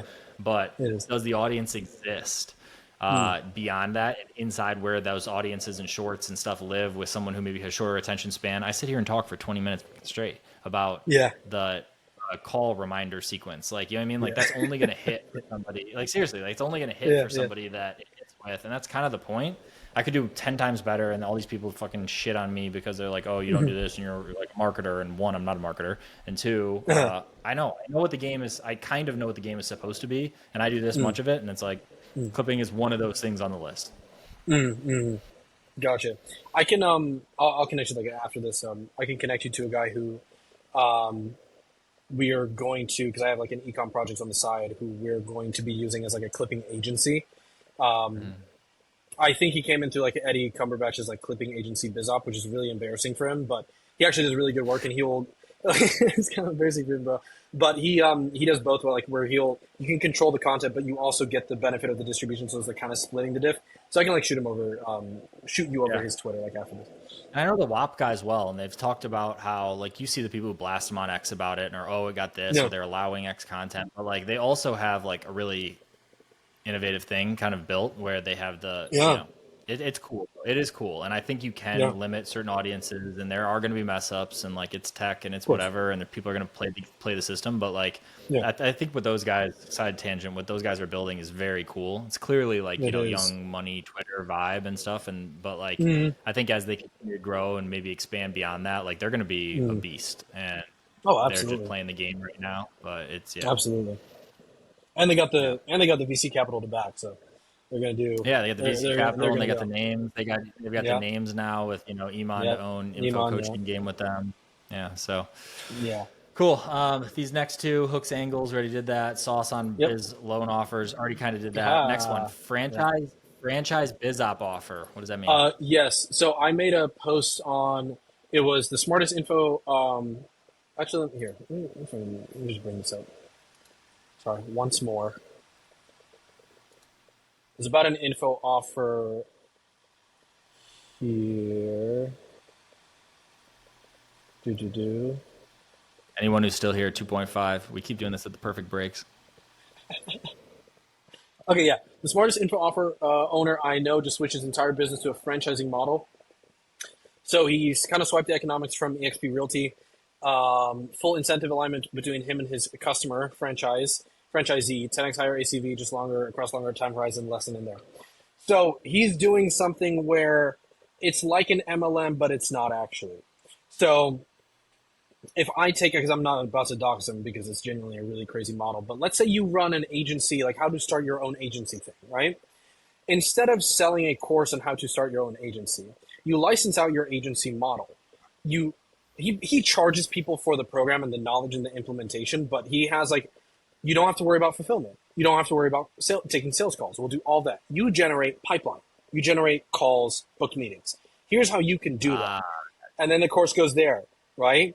And then it's we'll compensate you. So he gets paid first on the front end for charging people on how to do that, but then he takes I think it's 5 to 10%, right? So he'll give 95% of whatever to that person, right? And he'll keep like 10% or whatever, or like what I think that was his thing. He has some compensation structure of like how he compensates them versus like what he keeps, and it has to be like congruent. We'll see how this holds up at scale if he gets to scale it.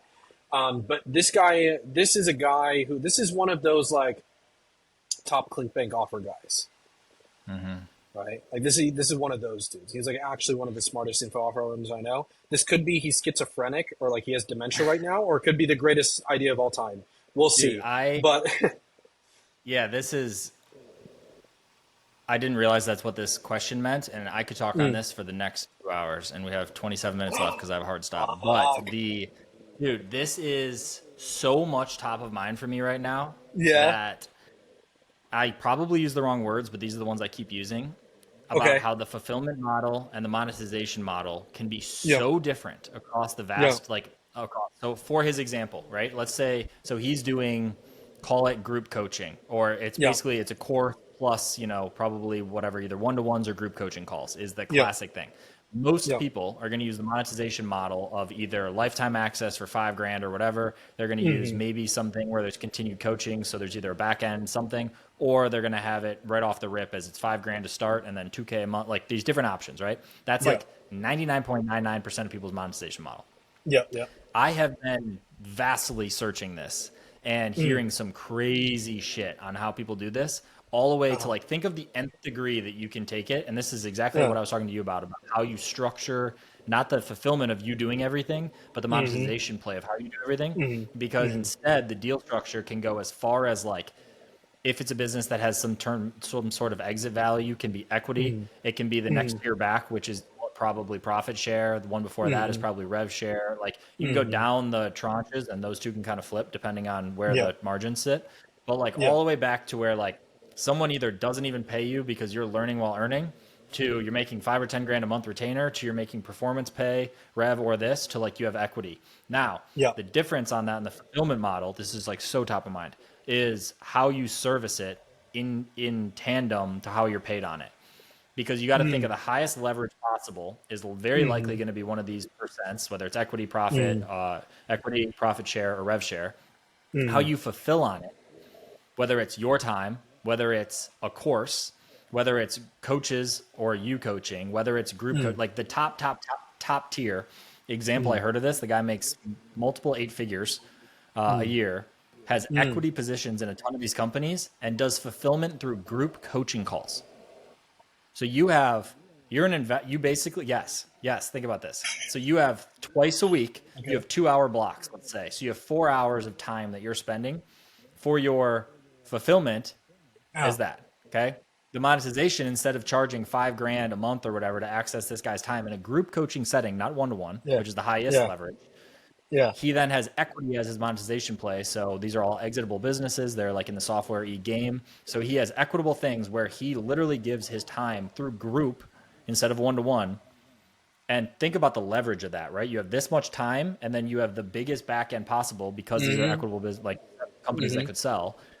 You go the next step further, or like backward, I guess, and it's like, okay, how do Yeah. you do it in group or one to one setting that's Hmm. likely like rev share? I talked to a guy in Hmm. here that takes X percentage of rev share because they have such Hmm. a good model, and they Hmm. deploy like one or two people, right? So that's like kind of the more time intensive or cost intensive one, because you have to pay people, Hmm. or your time is all scattered. You're working on all these Hmm. things. He took Hmm. it all the way to the nth degree to where he just has to work these 4 blocks. And of course, I'm sure there's a million other things. And this is like, I'm oversimplifying this, I'm sure, on his Yeah. Yeah. involvement, but like that for the highest return possible. Crazy. That's nuts. I've never in my life heard of equity for group coaching. Yeah, dude. People, I That's mean, think about it. It's crazy. like, who It would you makes sense pay though. It right makes sense now? though. Yeah, yeah. Yeah, Think it of the makes most sense. extreme. Like, would you give like I don't know the details of the Hormozy models, but like you hear equity things, you hear rev shares, you Yeah. hear all these things. Like Yeah. Yeah. that is they I don't know enough of their model, but like Mm. theirs could be something like that, or it could be a Mm. lean team that they deploy in. But like it Yeah. could Yeah. be as simple. He has enough Yeah. leverage where he could do that. Of course. So Wow. crazy. Wow. You can get so creative with this stuff. You can get so creative with that. So And that's kind of creative. where I'm trying So to creative. dance. And like, we're late enough in this, I can talk about this, but like, Yeah. that's what I'm kind of Yeah. like cooking, because I have so many cool opportunities that are coming, and like, we need to stay focused on the main thing is the main thing. So that's Yeah. Yeah. one main reason where I'm not like, oh, I want to go launch this thing. But like, there's Mm. just so Mm. much opportunity and cool businesses I see that I like want to help, but like, and I do just kind of help for free right now. And I Mm. say on the Mm. channel, like, I don't sell anything. I don't sell anything. And like, I want to stay in Mm. that land of like, I don't sell anything in terms of that. Yeah. But like, there may be some version of a play that's monetization method of that style thing, and Yeah. like coaching instead, not deployment, not I'm in your stuff, I'm in doing this and Yeah. this and like clicking keys. But like Yeah. maybe in time when there's enough pent up, or I find the right partner maybe that is like already kind of that Mm. person where I can just like, we can co-do it. I don't know. That would be Mm.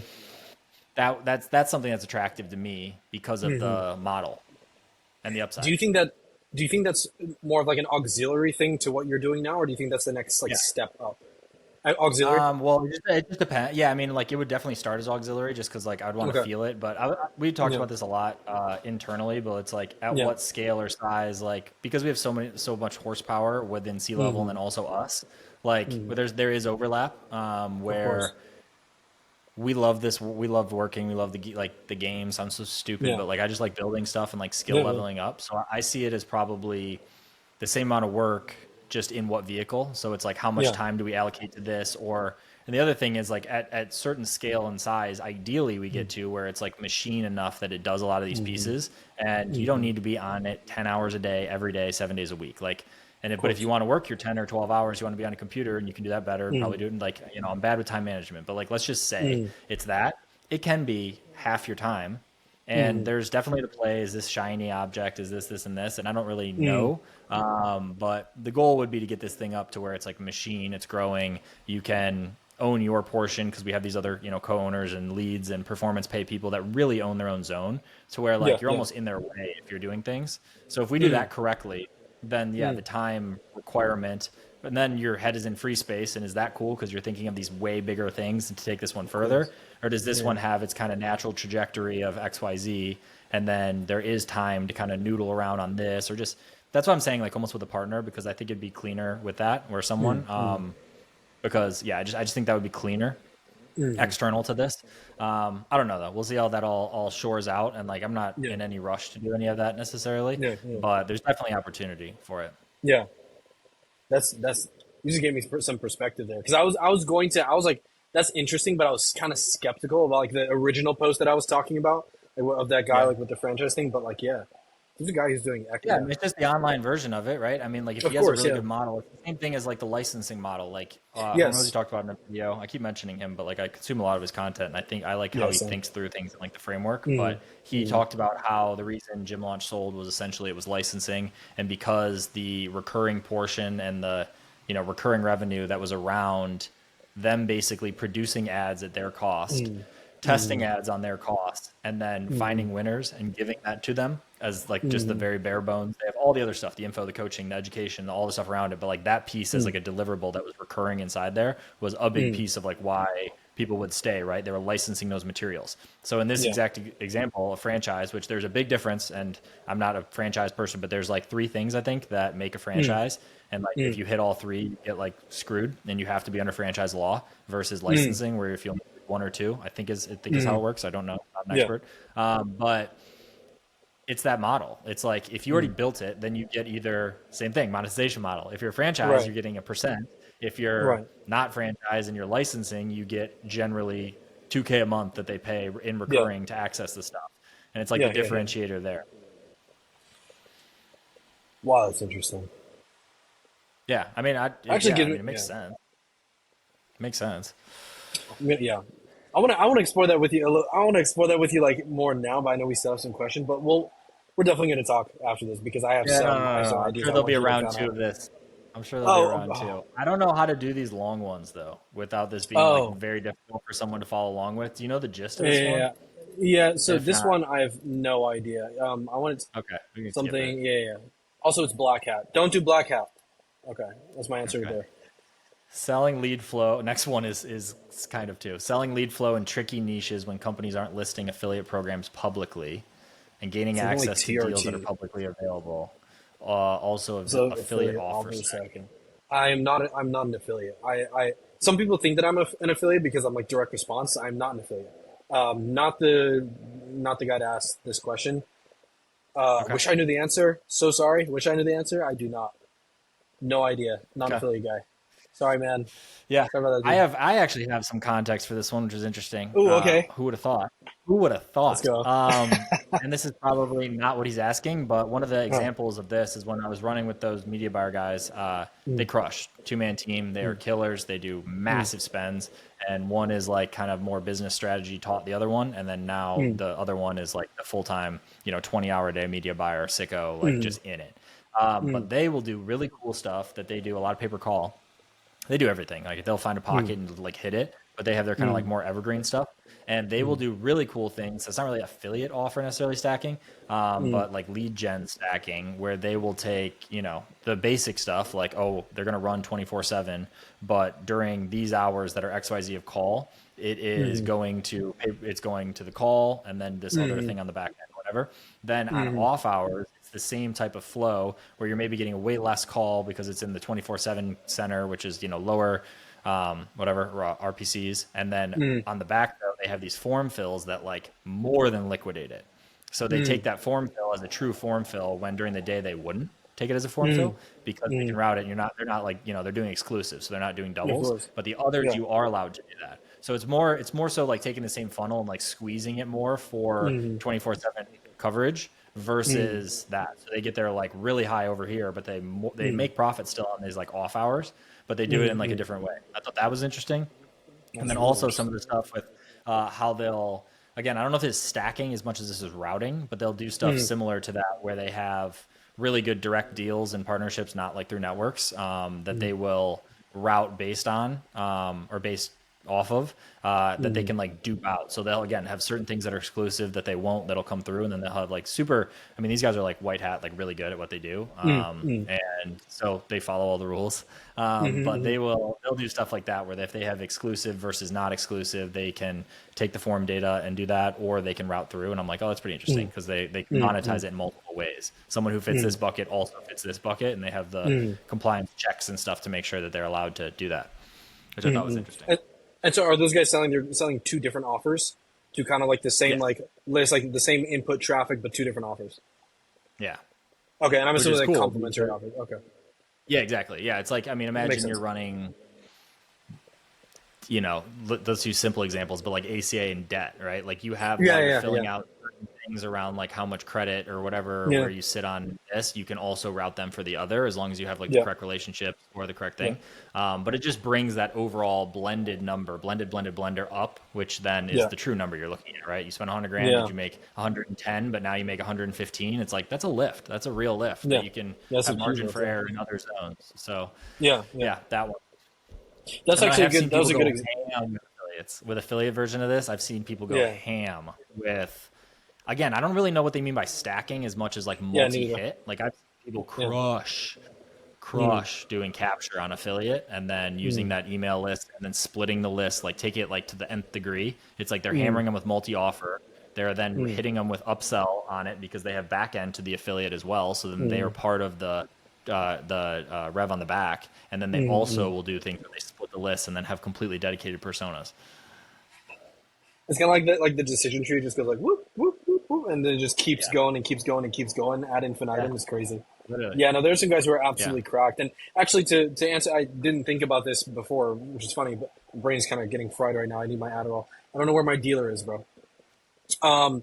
For that, I was literally buying with the credit repair thing. I was literally buying debt settlement leads. I gave them a script of like, hey, here's what you can say, because it was like an inactive list, right, of people who like didn't pick up during whatever window, like there wasn't enough concurrencies or whatever during that time. So I could like take those. I could take that list, have them activated with a script that I wrote myself of like, hey, like if your credit's blah blah blah and you have XYZ debt, we can actually get that removed, etc. And then if you were the affiliate who ran that traffic, then you could sell it to someone like me, or you could pitch it to someone like me, because I had that idea, but I'm sure a lot of companies don't have those ideas, or at least haven't materialized them.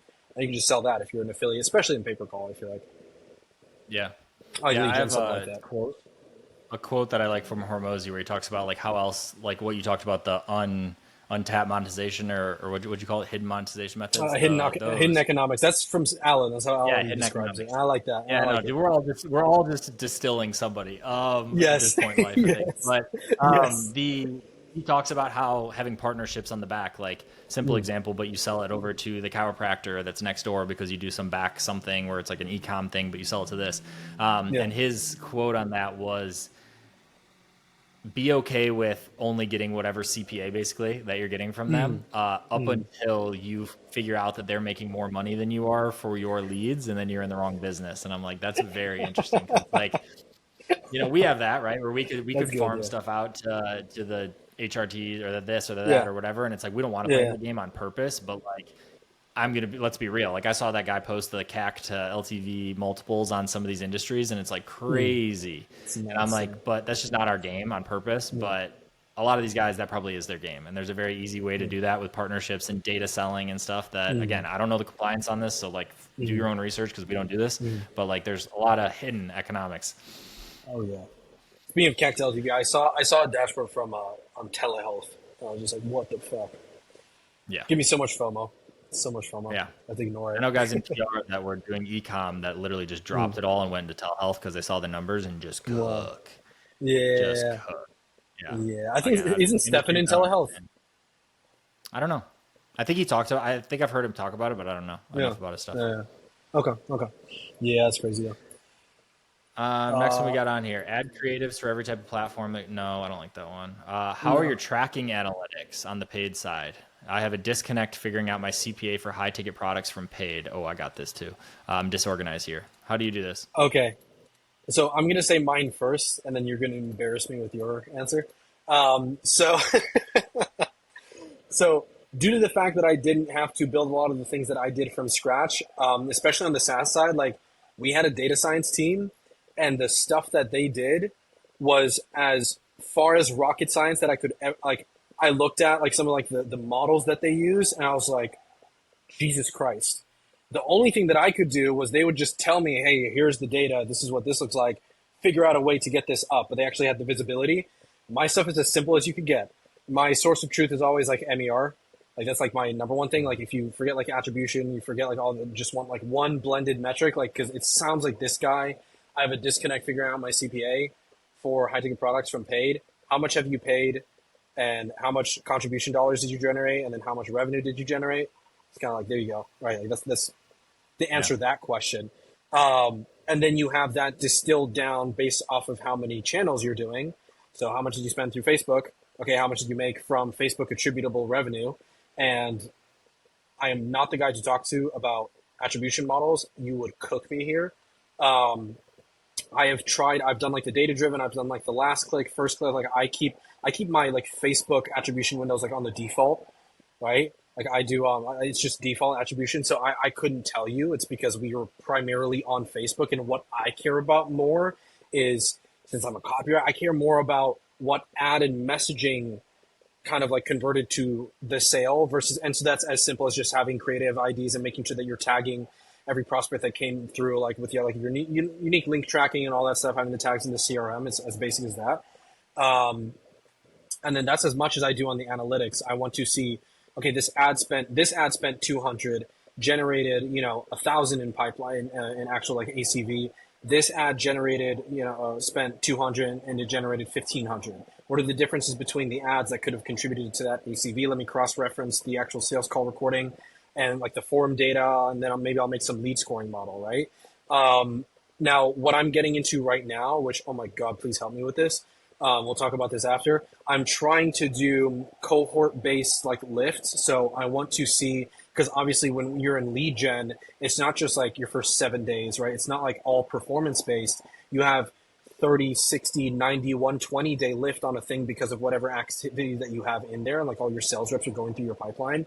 So I want a way to do cohort based so I can attribute certain behaviors that we did on the sales enablement side, maybe like a new retargeting campaign, whatever. Cool. Cohort May 1st through 7th had 30% 90-day lift because we did this thing, versus cohort May 7th through 14th had XYZ lift because we did this thing now, right? Which I know I know there's a way to do that on HubSpot. I think it's like technically kind of whatever. But yeah, that's my answer there. Now, please cook me.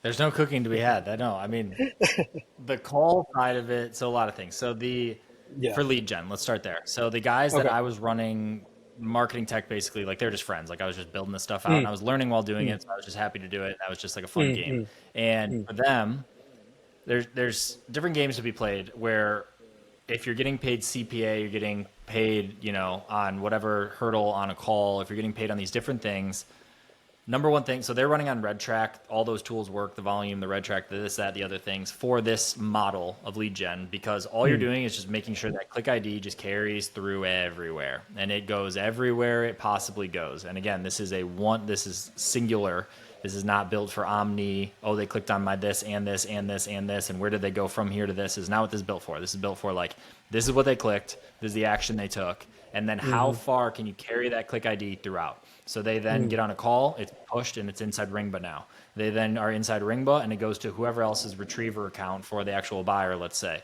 Then it's in there, and it goes to their CRM for their ACA. And then in 7 days from now, they actually place a policy, or in 30, 60 days, they get paid on it or whatever. And setting up triggers all the way over there to come back to the beginning with timestamp, with whatever, like with what you need of the conversion and what type and the amount and everything is like the long tail version of that. And they're going to come in 4 different places and all that, but like, you're kind of not going to care. Let's be like in that model. And that's how we were doing it for that. So that's how we knew the actual pay amounts, the all that. And we would bring that back generally to red track. It's like, what layer do you want to bring it, right? You have your ads, you have your say meta, you have which has its pixel and thing, you have your red track, which houses all of your initial, and then you have all these other systems it goes to that have actions that need to come back into red track, so you at least can see there. And then it's up to you to decide if you then want to cook the pixel on that, because then you can send in, you can have custom conversions in here of things that you choose not to bring to Facebook. You can have things you choose, right? So that's how we did it on the lead gen side of things. And there's a million other better ways, I'm sure, to do it, but that was like the clean way. With what we do with the call funnel, the different funnel. So what you said about HubSpot is you're just going to store as much data as possible on your own side. And that can be custom, that can be within HubSpot, that can be custom plus HubSpot or whatever. That can also be high roast. And it can be a mix of all those, right? So you're going to store everything inside there as much as possible, including like ad IDs and all that. And then you're going to have those all inside on basically server side, which is what high roast does, right? It does its own version of server side. You do your own version of server side, whatever, just pick a source of truth. And then the big thing, like what you said, is like the reporting that exists within a HubSpot where you have someone opted in on this date and you know the ad ID or whatever, sure. But then the bigger thing is like knowing the time too of these other pieces, like you said, your cohorts, because then you have an application date, you have a booking date, you have a booked for date, you have a close date, and then these ones recycle because they book a second call or they do this.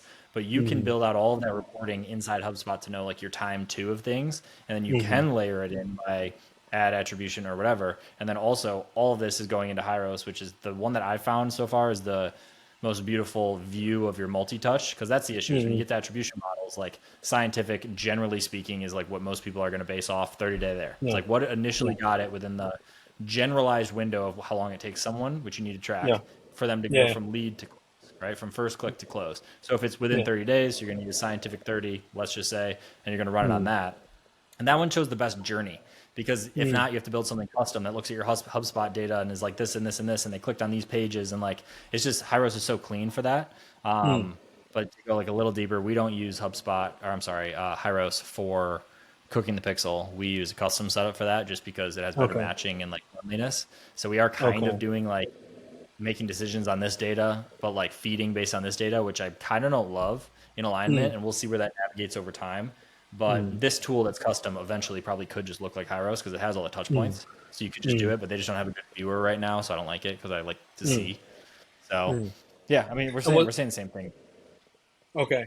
Is that tool, don't have to share everything, but is that tool kind of a hybrid of kind of like an out of the box, like kind of white glove thing that you had to customize, or was it like fully custom built from the ground up, like internal? For the feeding the pixel? For that, yeah. Yeah, we're using now instead of Hyros. Essentially, we use a service of contract guys that basically came in and built it out for us, tested things, and for us that's when we also moved to native events because we weren't on there forever. And their big thing is matching. So like they're like these two charts need to perfectly match for server and browser. So it was like an absolute dance to make it so that the server ones that came in were in alignment with what was actually happening on page. Because of in call funnel or whatever, you don't know, which then all like it's multi-touch, it's all over the place. And then same thing with the routing is making sure like you can do it very simply where it's like if they answer this, route them to this page. If they answer this, route them to this page. But then you have two different Calendly booking widgets or you're passing in hidden fields, you're doing that kind of stuff. And then how those actually back out into units is where we then also solve for browser and server on purchase through a Zoom or a phone or whatever. Which is crazy because the person isn't filling out the information. Right. So how do you get the browser, right? So like the person has to be doing the action on the device. Yeah. So Yeah. we built it out to where we have customized terms pages that they sign that's included in the purchase, but they fill those out, and that's actually what fires the server side. Oh.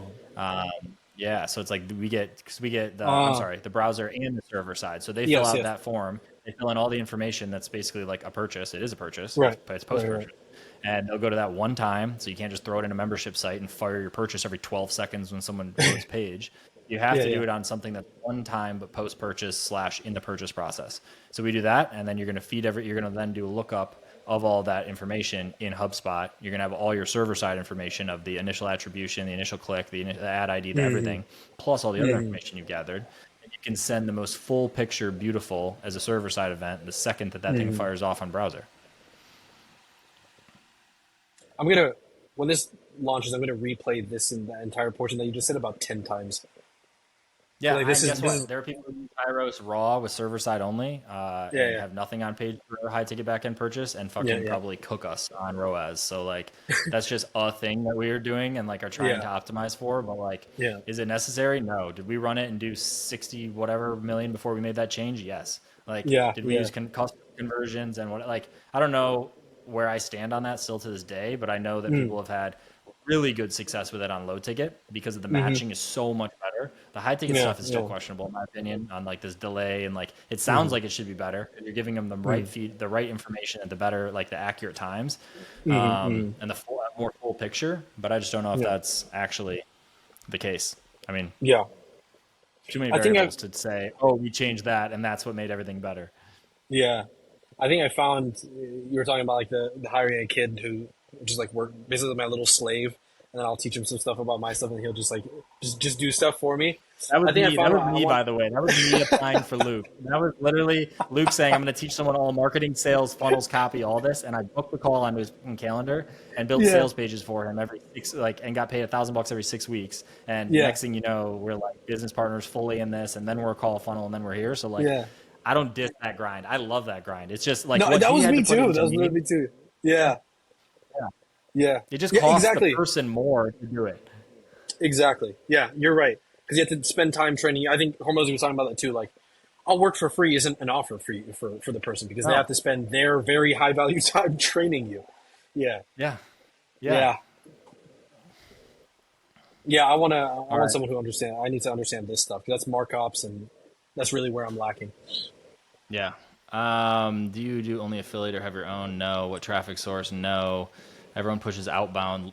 Okay, let's do this. Everyone pushes outbound lead gen hard for professional services. So PE, investment banking, private credit. If you want to use media buying, how would you structure a campaign when targeting established B2B? What is that different from consumer? So I think you kind of talked about this with call funnel versus and like B2B versus B2C, but just the top portion. So everyone pushes outbound lead gen for those services, but how would you do inbound?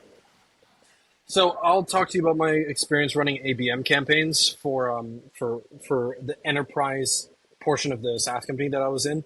So we had like a PLG motion.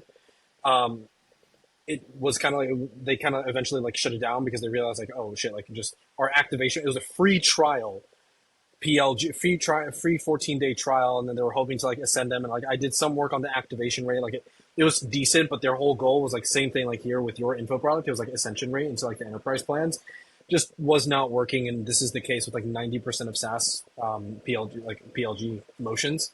And so I transitioned to working on the enterprise side.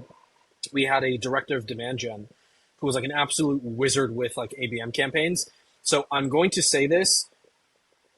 I'm going to preface now. Anyone like if you ask the question, look up account-based marketing. Go onto LinkedIn.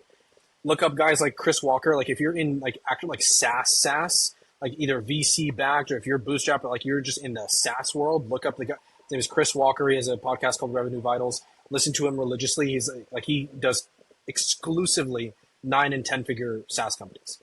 Like he exclusively works with them, and he gives you all the sauce. So look him up because what I'm about to say is probably outdated. Number one, and probably I don't remember everything. Number two, that was the biggest. Like these deal sizes were like $3 to $9 million contracts. And they would like sell them out on a contract basis, like 12 to 24 month contracts. And they're worth like anywhere between like 3 and 9. It was like only established like enterprise stuff. And so we would do ABM, whereas account based. And we'd use a platform, kind of like I think it's Demand Sense. I think they changed it, but it's basically like a demand, like we'll give you information on what companies are, one, visiting your website, and two, searching for XYZ thing. So basically it's just like market intelligence. So like these companies are currently looking for XYZ solution, right? Or these companies are searching up this, right? Or these companies are engaging with XYZ content, right? And they kind of fed you that list. And so then what we would do is we would run either, like we ran a webinar funnel, this was the funniest thing to me. It was like seeing a webinar funnel work in enterprise, like $3 to $9 million contract SaaS, and then also info. Like LinkedIn, like webinars are everywhere in B2B SaaS. But we ran like a webinar event targeting the full account. So you have, it's kind of like a waterfall thing. So you have your like decision makers, which are usually not like your C-suite, but they're maybe like VPs and managers and like product leads and also like stuff like that. It's like we had to understand who within that account list we wanted to target, because they could, one, make the decisions, very important, and then two, understood the problem enough to push for that problem to be solved. This is like a problem that I ran across, was targeting the wrong person. I would go for the VP, like, yeah, they had buying power, they just weren't close enough to the problem to actually want to solve it. Right? That's good. I was like, right? And that's like, it was so huge. I was like, well, duh. And so we had to build out like our actually target list. And then from there, it was very simple. We would run like custom audience campaigns on LinkedIn. And I think they did, this is where I kind of get lost, because someone else was handling like all these platforms in terms of the distribution. They were doing, I believe, Display Network as well, just to that targeted account list, very small. And then we'd have the SDR team work on every single person on that account list as well at the same exact time. So it was both inbound and then outbound motions too, doing them very relevant content. And then this is where the data team got in, and they were looking at, okay, like we need to know exactly like what kinds of websites or claims or like creative like ads here on the display network people in this account that are VPs are clicking, so we know that we need to push those harder or switch it. And then the same thing for like the product leads that we were targeting, etc. Got very complicated. I'm not giving it justice, like this operation justice, because it was not me who built this thing. I was just within it. That's the best example that I can genuinely give on like professional services, huge contract values with paid media. But like, again, I was running a little bit less, like not as big, investment banking, private credit, PE. I'm assuming they're trying to target these people. Like, you can absolutely run Facebook ads, like just a straight up good ad, and get leads like this. Like if your pixel is good enough, and if you know that the market is on there, like you can absolutely run Facebook ads to get those people to opt in or do whatever you want them to do. You just have to understand that your cost is probably going to be absolutely insane, and that is totally okay. Don't try to like be like, oh, like I need my CPMs now to be like, come on, you're targeting fucking PE firms. Like if your economics on the back end are supporting it and you know that, then just keep running it. You know it's going to be expensive. So just be realistic with the expectations. You can absolutely run Facebook ads to get those people. 100%. Yeah. Yeah, I had conversations early on in my version of this that was basically around helping private equity firm get deal flow for a specific niche. So like call it dentist or whatever, and trying to find them, because they do every outbound thing you can imagine. They have the whole, corner office. That's all they do is dial, and then they get paid as percents. When things hit LOI, they get this, and they maybe get some deal close amount. And then they also have external like referral partners that'll get 1 or 2 or whatever. I don't know exactly what it is. Maybe it was 5. I have no idea. But the transaction amount, they would get a portion of it as like referral. And I was like, that's a big thing. Again, monetization model. And like, that makes sense. Like it's just how much cash flow do you have?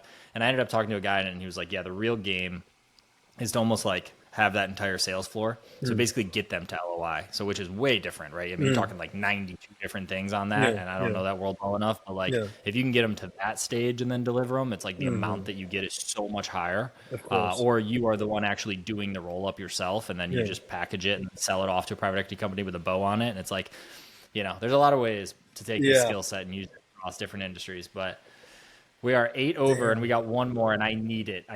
So women, we have to finish the sheet. I can't not finish the sheet. No. Over. Selling to women versus selling to men. you all know the good stuff. They look different. They have different trade-offs. They have different interests. They have different money, but time, all of that stuff. So we'll just general stroke of what is the difference you see? This is sad because this is the one thing that I really wanted to talk about because I know you sell to women, and I have this entire thing from Nothing Help because this is not me. You can go. Okay. If you want to know how to sell to women really well, go to Nothing Held Back, the Facebook group. It's free. It's open to anyone watching this. And there's a girl in there. I think her name is Lauren. I believe her name is Lauren. She talks about this stuff all day, every day because she exclusively sells to women. I have not sold to women enough to give you like everyone like the best answer. I'll give you as much as I know from the data that I have.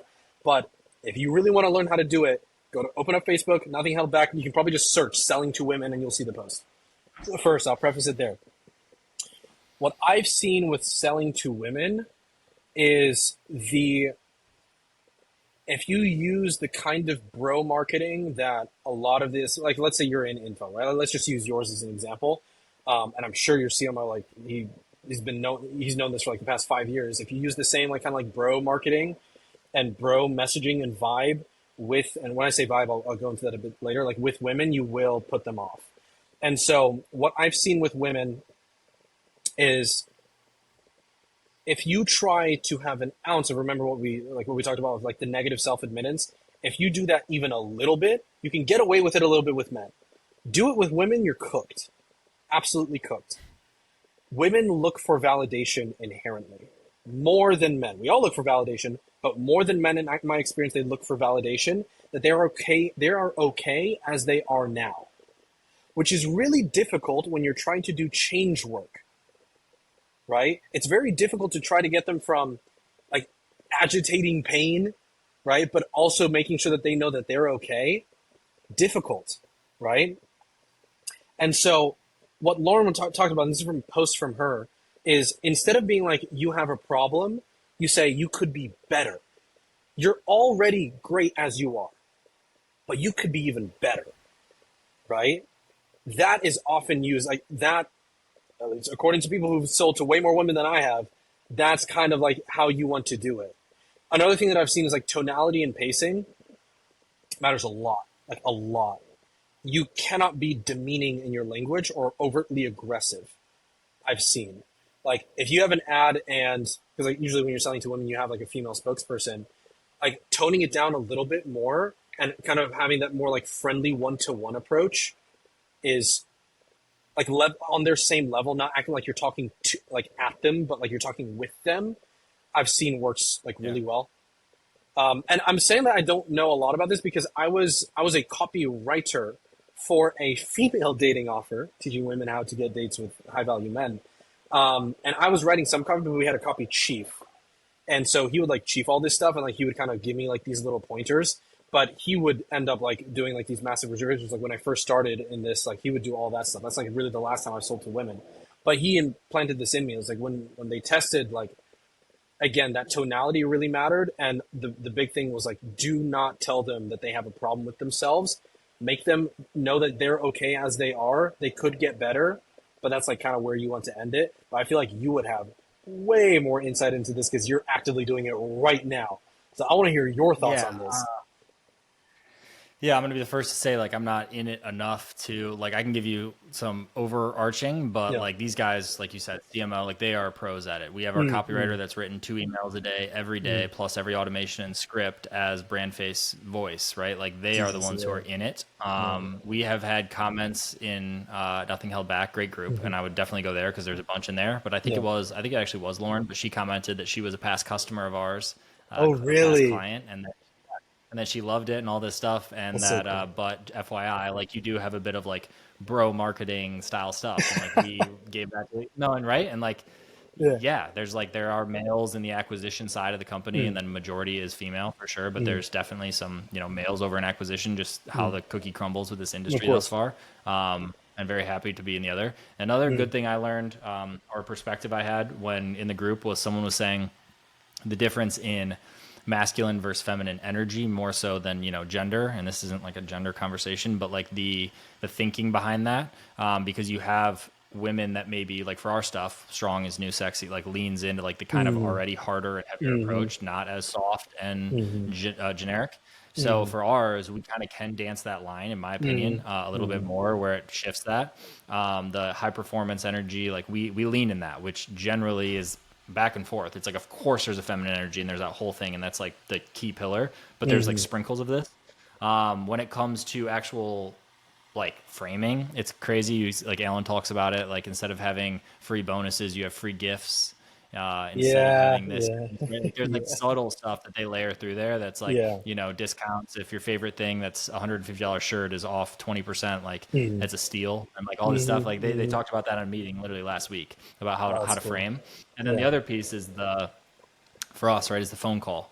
And is how you navigate that and the framing before the phone call. You said in the application, bring them through these states. Like Alan has a post in there that he talks about bringing them from X state to Y state throughout the journey, so that by the time they're like kind of in pain still, and like you said, it's like you got to navigate that to where it's like, yes, they may understand they can't do it on their own, but they don't need to feel like bad about like themselves. And that's a thread the needle situation. And then on the actual phone call, someone was posting about this. Josh Gavin was talking about this, about the difference in selling over the phone to men versus women and the different personas. And again, I'm going to use feminine energy and masculine energy when I say this, but like the decision maker is often different in that. Like the overarching societal expectation or norm is like, you know, the female wears the pants or whatever, like that, and that persona owns it. So we don't have the same similarities of someone who sells MMO over the phone and the guy's like, I got to talk to my wife before I drop 20 grand on this, versus you have the female that like,